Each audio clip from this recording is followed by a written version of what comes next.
Welcome to Sankalp Learning Solution. Good afternoon, my dear students. ಎಲ್ಲರೂ ಹೇಗಿದ್ದೀರಾ? ಚೆನ್ನಾಗಿದ್ದೀರಾ ಅಂತ ಭಾವಿಸ್ತೇನೆ. ಹಿಂದಿನ ತರಗತಿಯಲ್ಲಿ ನಾವು ಸಂಭವನೀಯತೆ ಈ ಅಧ್ಯಾಯಕ್ಕೆ ಸಂಬಂಧಪಟ್ಟ ಹಾಗೆ ಕೆಲವು ಕಾನ್ಸೆಪ್ಟ್ ಗಳನ್ನ ತಿಳ್ಕೊಂಡಿದ್ವಿ ಮಕ್ಕಳೇ. ಇವತ್ತಿನ ಕ್ಲಾಸಲ್ಲಿ ನಾವೇನ್ ಮಾಡೋಣ, ಇನ್ನುಳಿದ ಪರಿಕಲ್ಪನೆಗಳನ್ನ ಅಭ್ಯಾಸ ಮಾಡೋಣ. ಹಾಗೆ ಅಭ್ಯಾಸ ಲೆಕ್ಕಗಳನ್ನ ಕೂಡ ನಾವು ತಿಳ್ಕೊಳ್ಳೋಣ ಮಕ್ಕಳು. ಸೊ ಯಾವ ಪರಿಕಲ್ಪನೆಗಳನ್ನ ತಿಳ್ಕೊಂಡಿದ್ವಿ, ಚಟುವಟಿಕೆಯನ್ನ ಅರ್ಥ ಮಾಡ್ಕೊಂಡಿದ್ವಿ, ಹಾಗೆ ಘಟನೆ ಅಂದ್ರೆ ಏನು ಅನ್ನೋದನ್ನ ತಿಳ್ಕೊಂಡಿದ್ವಿ, ಫಲಿತಗಳು, ಸಂಭವನೀಯತೆ, ಪ್ರಾಥಮಿಕ ಘಟನೆಗಳು ಮತ್ತು ಪೂರಕ ಘಟನೆಗಳನ್ನ ತಿಳ್ಕೊಂಡಿದ್ವಿ, ಹಾಗೆ ಅಸಂಭವ ಮತ್ತು ಖಚಿತ ಘಟನೆಗಳು ಅಂದ್ರೆ ಏನು ಅನ್ನೋದನ್ನ ಹಿಂದಿನ ಕ್ಲಾಸಲ್ಲಿ ನಾವು ತಿಳ್ಕೊಂಡಿದ್ವಿ ಮಕ್ಕಳೇ.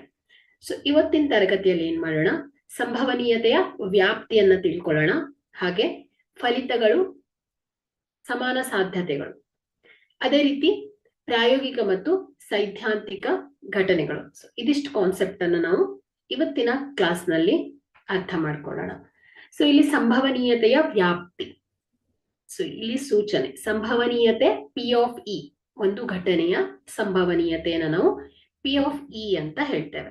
ಸೊ ಇಲ್ಲಿ ಪಿ ಆಫ್ ಇಯ ವ್ಯಾಖ್ಯೆಯಿಂದ ಅಂಶವು ಘಟನೆ ಇಗೆ ಅನುಕೂಲಿಸುವ ಫಲಿತಗಳು ಸೊ ಯಾವಾಗಲೂ ಛೇದ ಅಂದ್ರೆ ಎಲ್ಲಾ ಸಾಧ್ಯ ಫಲಿತಗಳ ಸಂಖ್ಯೆಗಿಂತ ಕಡಿಮೆ ಅಥವಾ ಸಮಾನವಾಗಿರುತ್ತದೆ ಎಂಬುದನ್ನು ನಾವು ನೋಡುತ್ತೇವೆ. ಅಂದ್ರೆ ಹೇಗಿರುತ್ತೆ, ಇಲ್ಲಿ ಈ ಒಂದು ಘಟನೆಯ ಸಂಭವನೀಯತೆ ಏನಿರುತ್ತೆ 0ದಿಂದ 1ರ ನಡುವೆನೆ ಇರುತ್ತೆ ಮಕ್ಕಳೇ.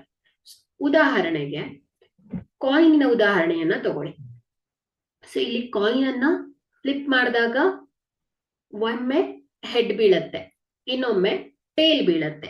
ಹಾಗಾದ್ರೆ ಇಲ್ಲಿ ಹೆಡ್ ಬೀಳುವ ಸಂಭವನೀಯತೆ ಏನಾಗುತ್ತೆ ಹೇಳಿ, ಹೆಡ್ಗೆ ಅನುಕೂಲಿಸುವ ಫಲಿತಗಳ ಸಂಖ್ಯೆ ಡಿವೈಡೆಡ್ ಬೈ ಏನ್ ಹೇಳಿ, ಎಲ್ಲಾ ಸಾಧ್ಯ ಫಲಿತಗಳ ಸಂಖ್ಯೆ 2 ಅಲ್ವಾ. ಅದೇ ರೀತಿ ಟೇಲ್ ಬೀಳುವ ಸಂಭವನೀಯತೆ ಏನಾಗುತ್ತೆ ಹೇಳಿ, 1/2. ಸೊ ಇಲ್ಲಿ ಈ ಒಂದು ಪ್ರಾಥಮಿಕ ಘಟನೆಗಳ ಮೊತ್ತ ಯಾವಾಗ್ಲೂ ಏನಾಗಿರುತ್ತೆ, 1/2 ಪ್ಲಸ್ 1/2 ಇಸ್ ಈಕ್ವಲ್ ಟು ಏನ್ ಹೇಳಿ, 2/2 ಅಂದ್ರೆ 1 ಬರುತ್ತೆ. ಸೊ ಯಾವಾಗ್ಲೂ ಸಂಭವನೀಯತೆಯ ವ್ಯಾಪ್ತಿ ಏನಾಗುತ್ತೆ, 0 ಹಾಗೂ 1. ಸೊ ಇದ್ರ ಮಧ್ಯನೇ ಬರೋ ಹಾಗಿರತ್ತೆ ಮಕ್ಕಳೇ. ಸೊ ಯಾವಾಗ್ಲೂ 1ಕ್ಕಿಂತ ಜಾಸ್ತಿನೂ ಇರೋದಿಲ್ಲ, 0ಕ್ಕಿಂತ ಕಡಿಮೆ ಕೂಡ ಇರೋದಿಲ್ಲ. ಸೊ ಅಸಂಭವ ಘಟನೆಯ ಸಂಭವನೀಯತೆಯನ್ನ ಕೇಳ್ತಾರೆ. ಸೊ ಆಗ ಏನಾಗಿರುತ್ತೆ ಹೇಳಿ, ಇದರ ಸಂಭವನೀಯತೆ 0 ಆಗಿರುತ್ತೆ ಅಲ್ವಾ. ಸೊ ಇಲ್ಲಿ ಈ ಒಂದು ಘಟನೆ ನಡಿಲಿಕ್ಕೆ ಚಾನ್ಸೇ ಇಲ್ಲ ಅಂತ ಹೇಳ್ತಾ ಇರ್ತೇವೆ. ಸೊ ಅದನ್ನ ನಾವು 0ದಿಂದ ರೆಪ್ರೆಸೆಂಟ್ ಮಾಡಿದ್ರೆ ಖಚಿತ ಘಟನೆಯ ಸಂಭವನೀಯತೆಯನ್ನ ನಾವು 1 ಅನ್ನೋದನ್ನ ರೆಪ್ರೆಸೆಂಟ್ ಮಾಡ್ತಾ ಇರ್ತೇವೆ. ಸೊ ಹಾಗಾಗಿ ಇದರ ವ್ಯಾಪ್ತಿ ಏನ್ ಹೇಳಿ, 0ದಿಂದ 1. ಸೊ ಇದನ್ನ ಕೂಡ ನಿಮ್ಗೆ 1 marks questions, multiple choice questions ಗಳಲ್ಲೆಲ್ಲ ಕೇಳ್ತಾ ಇರ್ತಾರೆ, ಸಂಭವನೀಯತೆಯ ವ್ಯಾಪ್ತಿ ಅಂತ. ಓಕೆ, ಸೊ ಇದನ್ನು ಕೂಡ ನೀವು ತಿಳ್ಕೊಳ್ಬೇಕು.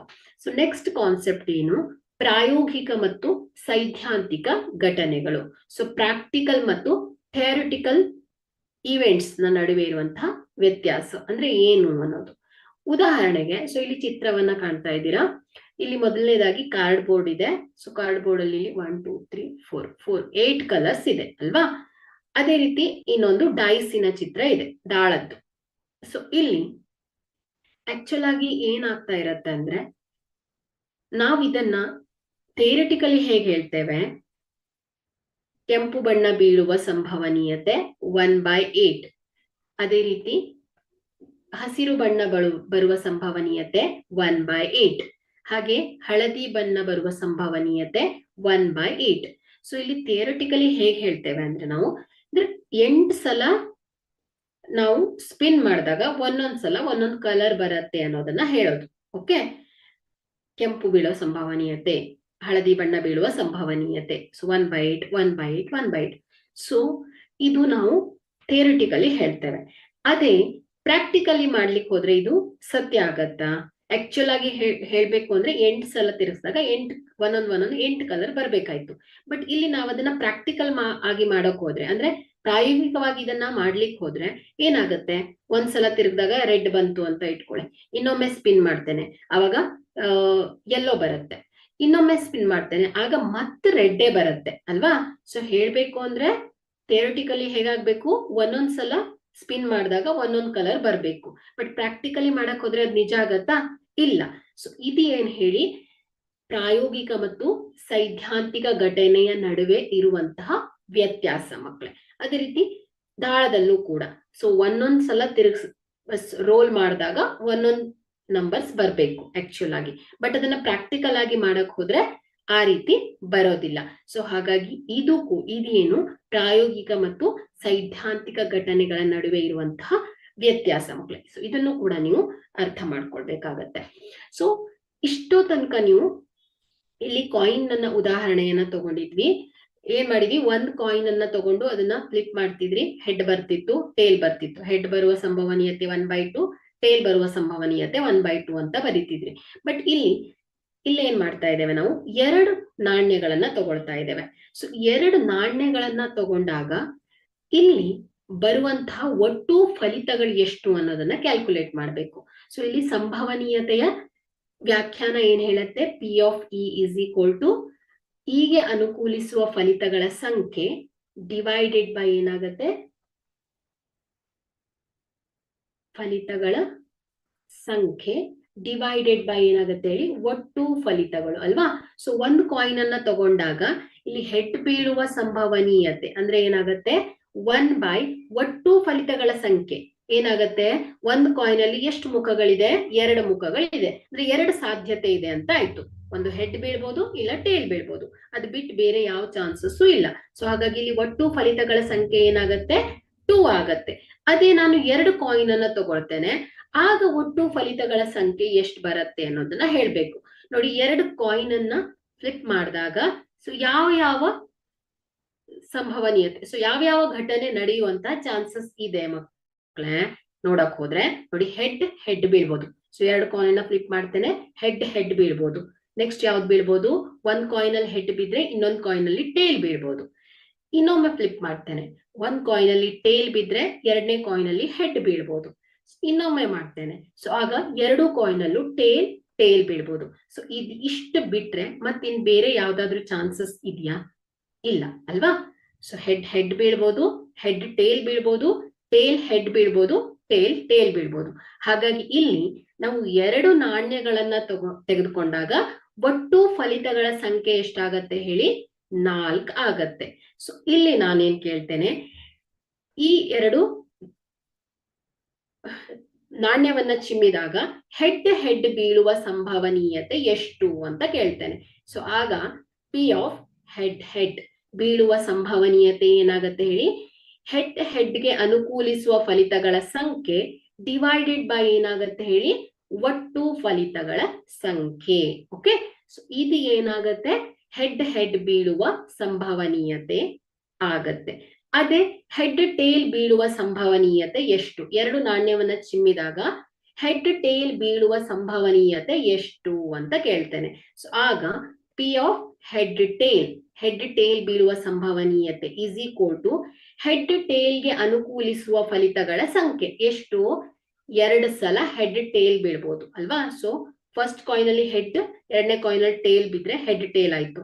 ಇನ್ನೊಂದ್ಸಲ ನಾನು ಫ್ಲಿಪ್ ಮಾಡಿದಾಗ ಫಸ್ಟ್ ಕಾಯಿನ್ ಅಲ್ಲಿ ಟೇಲ್ ಬೀಳತ್ತೆ, ಸೆಕೆಂಡ್ ಟೈಮ್ ಅಲ್ಲಿ ಸೆಕೆಂಡ್ ಕಾಯಿನ್ ಅಲ್ಲಿ ಹೆಡ್ ಬೀಳತ್ತೆ. ಸೊ ಹಾಗಾಗಿ ಇಲ್ಲಿ ಹೆಡ್ ಟೇಲ್ಗೆ ಅನುಕೂಲಿಸುವ ಫಲಿತಗಳ ಸಂಖ್ಯೆ 2 ಡಿವೈಡೆಡ್ ಬೈ ಏನಾಗತ್ತೆ ಹೇಳಿ, ಒಟ್ಟು ಫಲಿತಗಳ ಸಂಖ್ಯೆ 4 ಇಸ್ ಈಕ್ವಲ್ ಟು 1/2 ಬರುತ್ತೆ. ಸೊ ಹೀಗೆ ಇದನ್ನ ಕ್ಯಾಲ್ಕುಲೇಟ್ ಮಾಡಿದ್ವಿ. ಫಸ್ಟ್ ಕೇಸಲ್ಲೆಲ್ಲ ಏನ್ ಮಾಡಿದ್ವಿ, ನಾವು ಕೇವಲ ಒಂದೊಂದೇ ಕಾಯಿನ್ ತಗೊಂಡು ಸೊ ಇದರ ಒಟ್ಟು ಫಲಿತಗಳನ್ನ ಕ್ಯಾಲ್ಕುಲೇಟ್ ಮಾಡಿದ್ವಿ. ಸೊ ಈಗ ನಾನೇನ್ ಮಾಡಿದ್ದೇನೆ, 2 ಕಾಯಿನ್ ಅನ್ನ ತಗೊಂಡು ಇದರ ಫಲಿತವನ್ನ ಲೆಕ್ಕ ಹಾಕಿದ್ದೇನೆ ಮಕ್ಕಳೇ. ಸೊ ಈಗ ನೆಕ್ಸ್ಟ್ ಅದೇ 3 ಕಾಯಿನ್ ಅನ್ನ ತಗೊಳ್ತೇನೆ. ಓಕೆ, ಸೊ ಈಗ ನಾನೇನ್ ಮಾಡ್ತೇನೆ, 3 ನಾಣ್ಯವನ್ನ ತಗೊಳ್ತೇನೆ. ಸೊ 3 ನಾಣ್ಯವನ್ನ ತಗೊಂಡಾಗ ಒಟ್ಟು ಫಲಿತಗಳ ಸಂಖ್ಯೆ ಎಷ್ಟಾಗತ್ತೆ ಅನ್ನೋದನ್ನ ನೋಡ್ಬೇಕು. ಸೊ 3 ನಾಣ್ಯವನ್ನ ಚಿಮ್ಮಿದಾಗ ಸೊ ಯಾವ ಚಾನ್ಸಸ್ ಇದೆ, ಹೆಡ್ ಬೀಳತ್ತೆ. ಓಕೆ, ಸೊ ಇದನ್ನ ನಾವು ಥಿಯರಿಟಿಕಲಿ ಹೇಳ್ತಾ ಇರ್ತೀವಿ, ಪ್ರಾಕ್ಟಿಕಲ್ ಆಗಿ ಮಾಡ್ಲಿಕ್ಕೆ ಹೋದ್ರೆ ಸಾಧ್ಯ ಆಗಲ್ಲ. ಇದು ಡಿಫರೆನ್ಸ್ ಅನ್ನ ಅರ್ಥ ಮಾಡ್ಕೊಂಡಿದ್ದೀರಾ. ಸೊ ಹಾಗಾಗಿ ಇಲ್ಲಿ ಹೆಡ್ ಹೆಡ್ ಹೆಡ್ ಬೀಳೋ ಚಾನ್ಸಸ್ ಇದೆ. ಸೊ ನೆಕ್ಸ್ಟ್ ಇನ್ನೊಮ್ಮೆ ಫ್ಲಿಪ್ ಮಾಡ್ತೇನೆ. ಹೆಡ್ ಹೆಡ್ ಟೇಲ್ ಬೀಳತ್ತೆ. ನೆಕ್ಸ್ಟ್ ಹೆಡ್ ಟೇಲ್ ಹೆಡ್ ಬೀಳತ್ತೆ. ಹೆಡ್ ಟೇಲ್ ಟೇಲ್ ಬೀಳತ್ತೆ. ಟೇಲ್ ಹೆಡ್ ಹೆಡ್ ಬೀಳತ್ತೆ. ಹಾಗೆ ಟೇಲ್ ಹೆಡ್ ಟೇಲ್ ಬೀಳತ್ತೆ. ಅದೇ ರೀತಿ ಟೇಲ್ ಟೇಲ್ ಹೆಡ್ ಬೀಳತ್ತೆ. ಅದೇ ರೀತಿ ಟೇಲ್ ಟೇಲ್ ಟೇಲ್. ಇದಿಷ್ಟು ಚಾನ್ಸಸ್ ಇದೆ ಅಲ್ವಾ. 3 ನಾಣ್ಯವನ್ನ ಚಿಮ್ಮಿದಾಗ ಒಟ್ಟು ಫಲಿತಗಳು ಎಷ್ಟಾಯ್ತು ಹೇಳಿ? 1 2 3 4 5 6 7 8 ಆಯ್ತು. ಅಂದ್ರೆ ಇಲ್ಲಿ 3 ನಾಣ್ಯವನ್ನ ಚಿಮ್ಮಿದಾಗ ಒಟ್ಟು ಫಲಿತಗಳ ಸಂಖ್ಯೆ ಏನಾಗತ್ತೆ? 8 ಬರುತ್ತೆ. ಓಕೆ, 2 ನಾಣ್ಯವನ್ನ ಚಿಮ್ಮಿದಾಗ ಒಟ್ಟು ಫಲಿತಗಳ ಸಂಖ್ಯೆ 4. 3 ನಾಣ್ಯವನ್ನ ಚಿಮ್ಮಿದಾಗ ಒಟ್ಟು ಫಲಿತಗಳ ಸಂಖ್ಯೆ ಎಷ್ಟು ಹೇಳಿ? 8 ಬಂದಿದೆ ಅಲ್ವಾ. ಸೊ ಇಲ್ಲಿ ಈ ರೀತಿಯಾಗಿ ಪ್ರಶ್ನೆಯನ್ನ ಕೇಳ್ತಾರೆ. ಸೊ ಇಲ್ಲಿ 3 ನಾಣ್ಯವನ್ನ ಚಿಮ್ಮಿದಾಗ ಹೆಡ್ ಹೆಡ್ ಹೆಡ್ ಬೀಳುವ ಸಂಭವನೀಯತೆ ಎಷ್ಟು ಅಂತ ಕೇಳ್ತಾರೆ. ಸೊ ಆಗ P of head head head ಬೀಳುವ ಸಂಭವನೀಯತೆ ಏನಾಗತ್ತೆ ಹೇಳಿ? ಸೊ ಇಲ್ಲಿ ನಾವು ಹೆಡ್ ಹೆಡ್ ಹೆಡ್ ಬೀಳುವ ಸಂಭವನೀಯತೆ ಏನು? ಕೇವಲ 1 ಸಲ ಇದೆ. ಹಾಗಾಗಿ ಇಲ್ಲಿ ಈ ಹೆಡ್ ಹೆಡ್ ಹೆಡ್ ಗೆ ಅನುಕೂಲಿಸುವ ಫಲಿತಗಳ ಸಂಖ್ಯೆ ಡಿವೈಡೆಡ್ ಬೈ ಏನ್ ಹೇಳಿ? ಒಟ್ಟು ಫಲಿತಗಳ ಸಂಖ್ಯೆ 8. ಸೊ ಇದೇನ್ ಹೇಳಿ? 3 ನಾಣ್ಯವನ್ನ ಚಿಮ್ಮಿದಾಗ ಹೆಡ್ ಹೆಡ್ ಹೆಡ್ ಬೀಳುವ ಸಂಭವನೀಯತೆ ಆಗತ್ತೆ ಮಕ್ಕಳೇ. ಸೊ ಅದೇ 4 ನಾಣ್ಯವನ್ನ ಚಿಮ್ಮಿದಾಗ ಒಟ್ಟು ಫಲಿತಗಳ ಸಂಖ್ಯೆ ಎಷ್ಟು? 5 ನಾಣ್ಯವನ್ನ ಚಿಮ್ಮಿದಾಗ ಒಟ್ಟು ಫಲಿತಗಳ ಸಂಖ್ಯೆ ಎಷ್ಟು ಅನ್ನೋದನ್ನ ಕೇಳ್ತಾ ಇರ್ತಾರೆ. ಸೊ ಇದೆಲ್ಲ ಸಮಯದಲ್ಲೂ ಈ ರೀತಿ ಬರ್ಕೊಂತ ಹೋಗ್ಲಿಕ್ಕೆ ಆಗಲ್ಲ. ಸೊ ಅದಕ್ಕಾಗಿ ಒಂದು ಫಾರ್ಮುಲಾ ಇದೆ ಮಕ್ಕಳೇ. ಸೊ ನೋಡಿ, 2ರ ಘಾತ n ಅಂತ ತಗೊಳ್ಬೇಕು. ಸೊ ಇಲ್ಲಿ 2 ಕಾಯಿನ್, ಒಂದು ಕಾಯಿನಿಗೆ ಎಷ್ಟು ಫೇಸ್ ಇದೆ? 2 ಫೇಸ್ ಇದೆ ಅಲ್ವಾ. ಸೊ ಹಾಗಾಗಿ ಇಲ್ಲಿ 2 ಅದರ ಘಾತ n. ಸೊ ಇದು ಏನು? n ಅನ್ನೋದು ಎಷ್ಟು ಕಾಯಿನ್ ಅನ್ನು ತಗೊಂಡಿದ್ದೇವಲ್ವಾ, ಸೊ ಅದನ್ನ ರೆಪ್ರೆಸೆಂಟ್ ಮಾಡತ್ತೆ. ಫಾರ್ ಎಕ್ಸಾಂಪಲ್, 1 ನಾಣ್ಯವನ್ನ ತಗೊಳ್ತಾ ಇದ್ದೇನೆ. ಸೊ ಇದಕ್ಕೆ 2 ಫೇಸಸ್ ಇದೆ ಅಲ್ವಾ. ಹಾಗಾಗಿ 2 ಘಾತ ಎಷ್ಟು ಹೇಳಿ? 1. ಯಾಕಂದ್ರೆ ಇಲ್ಲಿ ಕೇವಲ 1 ನಾಣ್ಯವನ್ನ ತಗೊಂಡಿದ್ದೇನೆ. ಹಾಗಾಗಿ 2ರ ಘಾತ 1 ಏನಾಗತ್ತೆ ಹೇಳಿ? 2. ಅಂದ್ರೆ ಇಲ್ಲಿ 1 ನಾಣ್ಯವನ್ನ ತಗೊಂಡಾಗ ಒಟ್ಟು ಫಲಿತಗಳ ಸಂಖ್ಯೆ ಎಷ್ಟು? 2. ಈಗಾಗ್ಲೇ ನೋಡ್ಬಿಟ್ಟಿದ್ದೀರಾ. ಅದೇ ರೀತಿ 2 ನಾಣ್ಯವನ್ನ ತಗೊಳ್ತೇನೆ. ಸೊ ಕಾಯಿನಿಗೆ ಎಷ್ಟು ಮುಖಗಳಿದೆ? 2 ಮುಖಗಳಿದೆ. ಸೊ ಹಾಗಾಗಿ ಆಧಾರವನ್ನ 2 ಆಗಿ ಇಟ್ಕೊಂಡಾಗ ಘಾತ ಏನಾಗತ್ತೆ ಹೇಳಿ? 2 ಆಗತ್ತೆ. ಯಾಕಂದ್ರೆ ಇಲ್ಲಿ 2 ಕಾಯಿನ್ ಅನ್ನ ತಗೊಂಡಿದ್ದೇನೆ. ಸೊ ಹಾಗಾಗಿ 2ರ ಘಾತ 2 ಈಸ್ ಈಕ್ವಲ್ ಟು ಏನಾಯ್ತು ಹೇಳಿ? 2 ಇಂಟು 2 ಈಸ್ ಈಕ್ವಲ್ ಟು ಎಷ್ಟು? 4 ಬಂದಿದೆ. ಅಂದ್ರೆ ಏನಾಯ್ತು? 2 ನಾಣ್ಯವನ್ನ ತಗೊಂಡಾಗ ಒಟ್ಟು ಫಲಿತಗಳ ಸಂಖ್ಯೆ ಎಷ್ಟಾಯ್ತು? 4 ಆಯ್ತು. ಸೊ ಈಗಾಗ್ಲೇ ನೋಡಿದೀರಾ. ಅದೇ 3 ಕಾಯಿನ್. ಸೊ ಇಲ್ಲೇ ಇದೆ 2ರ ಘಾತ 3. So 2 into 2 into 2 is equal to ಎಷ್ಟಾಗತ್ತೆ? 2 2 4, 4 2 8. ಸೊ ಹಾಗಾಗಿ ಇಲ್ಲಿ 3 ನಾಣ್ಯವನ್ನ ತಗೊಂಡಾಗ ಒಟ್ಟು ಫಲಿತಗಳ ಸಂಖ್ಯೆ ಎಷ್ಟಾಯ್ತು ಹೇಳಿ? 8. ಅದೇ 5 ನಾಣ್ಯವನ್ನ ತಗೊಂಡಾಗ ಒಟ್ಟು ಫಲಿತಗಳ ಸಂಖ್ಯೆ ಎಷ್ಟು ಅಂತ ಮಲ್ಟಿಪಲ್ ಚಾಯ್ಸ್ ಕ್ವಶನ್ಸ್ ಗಳಲ್ಲಿ ಕೇಳ್ತಾ ಇರ್ತಾರೆ. ಸೊ ಆಗ ನೀವು ಈ ಸೂತ್ರವನ್ನ ನೆನಪಿನಲ್ಲಿ ಇಟ್ಕೊಳ್ಬಿಟ್ರೆ ಆರಾಮಾಗಿ ಆನ್ಸರ್ ಮಾಡ್ಬೋದು. ನೋಡಿ, 2ರ ಘಾತ 5. ಸೊ ಇಲ್ಲಿ ಬೇಸ್ ಅನ್ನ ಏನ್ ಮಾಡ್ಬೇಕು? ಎಷ್ಟು ಮುಖಗಳಿದೆ ಅಲ್ವಾ, ಸೊ ಅಷ್ಟು ಬೇಸ್ ಅನ್ನಾಗಿ ತಗೊಳ್ಬೇಕಾಗತ್ತೆ. 2ರ ಘಾತ 5. ಸೊ ಇದು ಎಷ್ಟು ಬರುತ್ತೆ? 2 ಇಂಟು 2 ಇಂಟು 2. ಸೊ ಇದು ಎಷ್ಟು ಬರುತ್ತಲ್ವಾ, ಅಷ್ಟು ಏನಾಗತ್ತೆ? ಒಟ್ಟು ಫಲಿತಗಳ ಸಂಖ್ಯೆ ಆಗತ್ತೆ ಮಕ್ಕಳೇ. ಅದೇ ನಾವು ದಾಳಕ್ಕೆ ಹೋಗೋಣ. ಸೊ ಇಲ್ಲಿ 1 ದಾಳವನ್ನ ತಗೊಳ್ತೇವೆ. ಸೊ ಆಗ ಇದರ ಒಟ್ಟು ಫಲಿತಗಳ ಸಂಖ್ಯೆ ಎಷ್ಟಾಗ್ತಿತ್ತು ಹೇಳಿ? 6 ಆಗ್ತಿತ್ತು ಅಲ್ವಾ. ಸೊ ಇಲ್ಲಿ ಯಾಕೆ 6 ಆಗತ್ತೆ? ಇಲ್ಲಿ ಒಟ್ಟು ಮುಖಗಳು ಎಷ್ಟಿದೆ? 6 ಇದೆ. ಹಾಗಾಗಿ 1 ದಾಳವನ್ನ ತಗೊಂಡಿದ್ದೇನೆ. ಆಗ ಒಟ್ಟು ಫಲಿತಗಳ ಸಂಖ್ಯೆ ಎಷ್ಟು ಬರ್ತಾ ಇದೆ? 6 ಬರ್ತಾ ಇದೆ. ಅದೇ 2 ದಾಳಗಳನ್ನ ತಗೊಳ್ತೇನೆ. ಸೊ 2 ದಾಳವನ್ನ ತಗೊಂಡಾಗ ಒಟ್ಟು ಫಲಿತಗಳ ಸಂಖ್ಯೆ ಎಷ್ಟಾಗತ್ತೆ ಅಂತ ಕೇಳ್ತಾರೆ. ಸೊ ಆಗ ಏನ್ ಮಾಡ್ತೀರಾ? ಸೇಮ್ ಹಿಂದ್ಗಡೆ ಏನ್ ಮಾಡಿದ್ದೇವೆ ನಾವು? 2ರ ಘಾತ n ಅಂತ ತಗೊಂಡಿದ್ದೇವಲ್ವಾ. ಸೊ ಇಲ್ಲಿ ಏನ್ ಮಾಡ್ಬೇಕು? 6ರ ಘಾತ n. ಸೊ ಇಲ್ಲಿ 6ರ ಘಾತ n ಅಂತ ಯಾಕೆ ತಗೊಂಡಿದ್ದೇವೆ? ಸೊ 6 ಅನ್ನೋದೇನ್ ಹೇಳತ್ತೆ? ಈ ದಾಳದ ಮುಖಗಳನ್ನ ರೆಪ್ರೆಸೆಂಟ್ ಮಾಡತ್ತೆ. ಅಲ್ಲಿ 2 ಏನಾಗಿತ್ತು ಹೇಳಿ? ನಾಣ್ಯದಲ್ಲಿರುವ ಮುಖಗಳಾಗಿತ್ತು. 2 ಮುಖಗಳಿದ್ವು. ಸೊ ಹಾಗಾಗಿ 2ರ ಘಾತ n ಅಂತ ತಗೊಂಡಿದ್ವಿ. ಸೊ ಇಲ್ಲಿ ದಾಳಗಳಲ್ಲಿ 6 ಮುಖಗಳಿವೆ. ಸೊ ಹಾಗಾಗಿ ಇಲ್ಲಿ 6ರ ಘಾತ n. ಓಕೆ, ಈಗ ನಾನೇನ್ ಮಾಡ್ತೇನೆ, 2 ದಾಳಗಳನ್ನ ತಗೊಳ್ತೇನೆ. 2 ದಾಳಗಳ ಒಟ್ಟು ಫಲಿತಗಳ ಸಂಖ್ಯೆಯನ್ನ ಲೆಕ್ಕ ಹಾಕ್ಬೇಕು. ಸೊ 6ರ ಘಾತ 2 ಇಸ್ ಈಕ್ವಲ್ ಟು ಏನಾಯ್ತು, 6 ಇಂಟು 6 ಇಸ್ ಈಕ್ವಲ್ ಟು ಏನ್ ಬರುತ್ತೆ, 36. ಅಂದ್ರೆ 2 ದಾಳಗಳನ್ನ ನಾವು ರೋಲ್ ಮಾಡಿದಾಗ 36 ಸಂಖ್ಯೆಗಳು ಬರುವಂತಹ ಚಾನ್ಸಸ್ ಇದೆ. ಸೊ ಯಾವ್ಯಾವ್ದು ಬರ್ಬೋದು ನೋಡಿ. ಒಮ್ಮೆ 2 ದಾಳವನ್ನ ರೋಲ್ ಮಾಡ್ತೇನೆ. 1 ಬೀಳ್ಬೋದು, 2 ಬೀಳ್ಬೋದು, 3 ಬೀಳ್ಬೋದು, 4 ಬೀಳ್ಬೋದು, 5 ಬೀಳ್ಬೋದು, 6 ಬೀಳ್ಬೋದು. ಸೊ ನೆಕ್ಸ್ಟ್ 1 ಬೀಳ್ಬೋದು, 2 ಬೀಳ್ಬೋದು, 3 ಬೀಳ್ಬೋದು, 4 ಬೀಳ್ಬೋದು. ಸೊ ಈ ರೀತಿಯಾಗಿ ಈ ಪೇರ್ಸ್ ಅಲ್ಲಿ ಎಷ್ಟು ಚಾನ್ಸಸ್ ಇದೆ, 36 ಚಾನ್ಸಸ್ ಇದೆ. ಓಕೆ, ಸೊ 2 ದಾಳವನ್ನ ರೋಲ್ ಮಾಡಿದಾಗ 36 ಚಾನ್ಸಸ್ ಇದೆ, 36 ಪೇರ್ಸಸ್ ಬರೋ ಚಾನ್ಸಸ್ ಇದೆ. ಹಾಗಾಗಿ ಒಟ್ಟು ಫಲಿತಗಳ ಸಂಖ್ಯೆ ಎಷ್ಟಾಗತ್ತೆ ಹೇಳಿ, 36. ಇದನ್ನೆಲ್ಲ ಬರ್ಕೋತಾ ಹೋಗ್ಲಿಕ್ಕಾಗತ್ತಾ, ಟೈಮ್ ವೇಸ್ಟ್. ಸೊ ಹಾಗಾಗಿ ಇಲ್ಲಿ ಈ ಫಾರ್ಮುಲಾವನ್ನ ನೆನ್ಪಿಟ್ಕೊಂಡ್ಬಿಟ್ರೆ ನೀವು ಈಸಿಯಾಗಿ 4 ದಾಳಗಳ ಒಟ್ಟು ಫಲಿತಗಳ ಸಂಖ್ಯೆಯನ್ನ ಕೂಡ ನೀವು ಕ್ಯಾಲ್ಕುಲೇಟ್ ಮಾಡ್ಬೋದು. 6ರ ಘಾತ 4. ಸೊ ಇಂಟು ಮಾಡಿದ್ರೆ ನಿಮ್ಗೆ ಒಟ್ಟು ಫಲಿತಗಳು ಸಿಕ್ಬೇಡತ್ತೆ ಮಕ್ಳೇ. ಇಷ್ಟೇ ಇದು. ಓಕೆ, ಸೊ ಒಟ್ಟು ಫಲಿತಗಳ ಸಂಖ್ಯೆಯನ್ನ ಈ ರೀತಿಯಾಗಿ ಕ್ಯಾಲ್ಕುಲೇಟ್ ಮಾಡಿ. ಮ್ಯಾಕ್ಸಿಮಮ್ ನಿಮ್ಗೆ 2 ದಾಳಗಳನ್ನ ಅಥವಾ 2 ಕಾಯಿನ್ಗಳನ್ನ ಅಥವಾ 3 ಕಾಯಿನ್ಗಳನ್ನ ಸೊ ಇಷ್ಟನ್ನ ಮ್ಯಾಕ್ಸಿಮಮ್ ಕೊಡ್ತಾ ಇರ್ತಾರೆ. ಸೊ ಇದನ್ನ ನೆನಪಿನಲ್ಲಿ ಇಟ್ಕೊಂಡ್ಬಿಡಿ. ಓಕೆ, ಸೊ ಇದಿಷ್ಟು ಕಾನ್ಸೆಪ್ಟ್ಸ್. ಸೊ ಈಗ ಇಷ್ಟೋ ತನಕ ನಾವು ಏನ್ ಮಾಡಿದ್ವಿ, ದಾಳಗಳಿಗೆ ಸಂಬಂಧಿಸಿದ ಹಾಗೆ ಕಾಯಿನಿಗೆ, ಸೊ ನಾಣ್ಯಗಳಿಗೆ ಸಂಬಂಧಿಸಿದ ಹಾಗೆ ಮತ್ತು ಕಾರ್ಡ್ ಬೋರ್ಡಿಗೆ ಸಂಬಂಧಿಸಿದಂತಹ ಉದಾಹರಣೆಗಳನ್ನ ನೋಡಿದ್ವಿ ಮಕ್ಕಳೇ. ಈಗ ಈ ಕಾರ್ಡ್ಸ್ ಗಳನ್ನ ನೋಡಿರ್ತೀರಾ ನೀವು ಅಲ್ವಾ. So deck of cards. Okay, so ಇದನ್ನ pack of cards, deck cards ಅಂತ ಹೇಳ್ತೇವೆ. ಸೊ ಇದನ್ನ ನೀವು ನೋಡಿರ್ತೀರಾ. ಸೊ ಇದಕ್ಕೆ ಸಂಬಂಧಿಸಿದ ಹಾಗೆ ಕೂಡ ನಿಮ್ಗೆ ಪ್ರಶ್ನೆಗಳನ್ನ ಕೇಳ್ತಾ ಇರ್ತಾರೆ. ಸೊ ಹಾಗಾಗಿ ಸೊ ಈ ಕಾರ್ಡ್ಸ್ ಗಳಲ್ಲಿ ಯಾವ್ಯಾವ ರೀತಿ ಕಾರ್ಡ್ಸ್ ಗಳು ಬರುತ್ತೆ, ಯಾವ್ಯಾವ ಗುಂಪುಗಳು ಇರತ್ತೆ, ಸೊ ಅದಕ್ಕೆ ಏನೇನ್ ಹೆಸರು ಹೇಳ್ತೇವೆ ಅನ್ನೋದನ್ನ ನೋಡೋಣ. ಸೊ ಇಲ್ಲಿ ಒಟ್ಟು ಎಷ್ಟು ಕಾರ್ಡ್ಸ್ ಇರತ್ತೆ ಮಕ್ಕಳೇ, 52 ಕಾರ್ಡ್ಗಳನ್ನ ಹೊಂದಿರತ್ತೆ ಇದು. ಓಕೆ, ಸೊ ಟೋಟಲ್ ಆಗಿ 52 ಕಾರ್ಡ್ಸ್ಗಳು ಇರತ್ತೆ. ಓಕೆ, ಫಸ್ಟ್ 52 ಕಾರ್ಡ್ಸ್ಗಳು, ಒಟ್ಟು 52 ಕಾರ್ಡ್ಸ್ಗಳು ಅಂದ್ರೆ ಏನರ್ಥ, ಇಲ್ಲಿ ಒಟ್ಟು ಫಲಿತಗಳ ಸಂಖ್ಯೆ. ಓಕೆ, ಸೊ ಒಟ್ಟು ಸಾಧ್ಯ ಫಲಿತಗಳ ಸಂಖ್ಯೆ. ಫಲಿತಗಳ ಸಂಖ್ಯೆ ಎಷ್ಟು, n of s is equal to ಎಷ್ಟು ಹೇಳಿ, 52. ಇಷ್ಟು ಗೊತ್ತಾಯ್ತು. ಸೊ ಮುಖ್ಯವಾಗಿ ನೀವು ಪ್ರತಿಯೊಂದು ಪ್ರಶ್ನೆಯನ್ನು ಕೊಟ್ಟಾಗ್ಲೂ ಕೂಡ ನೀವು ಒಟ್ಟು ಫಲಿತಗಳನ್ನ ನೋಡ್ಕೊಳ್ಬೇಕಾಗತ್ತೆ. ಸೊ ಹಾಗಾಗಿ ಇಲ್ಲಿ ಕಾರ್ಡಿಗೆ ಸಂಬಂಧಪಟ್ಟ ಹಾಗೆ ಬಂದ್ರೆ ಒಟ್ಟು ಫಲಿತಗಳು ಎಷ್ಟು ಹೇಳಿ, 52. ಯಾಕಂದ್ರೆ ಇಲ್ಲಿ ಒಟ್ಟು ಕಾರ್ಡ್ಸ್ ಗಳು ಎಷ್ಟಿದೆ, 52 ಕಾರ್ಡ್ಗಳಿವೆ.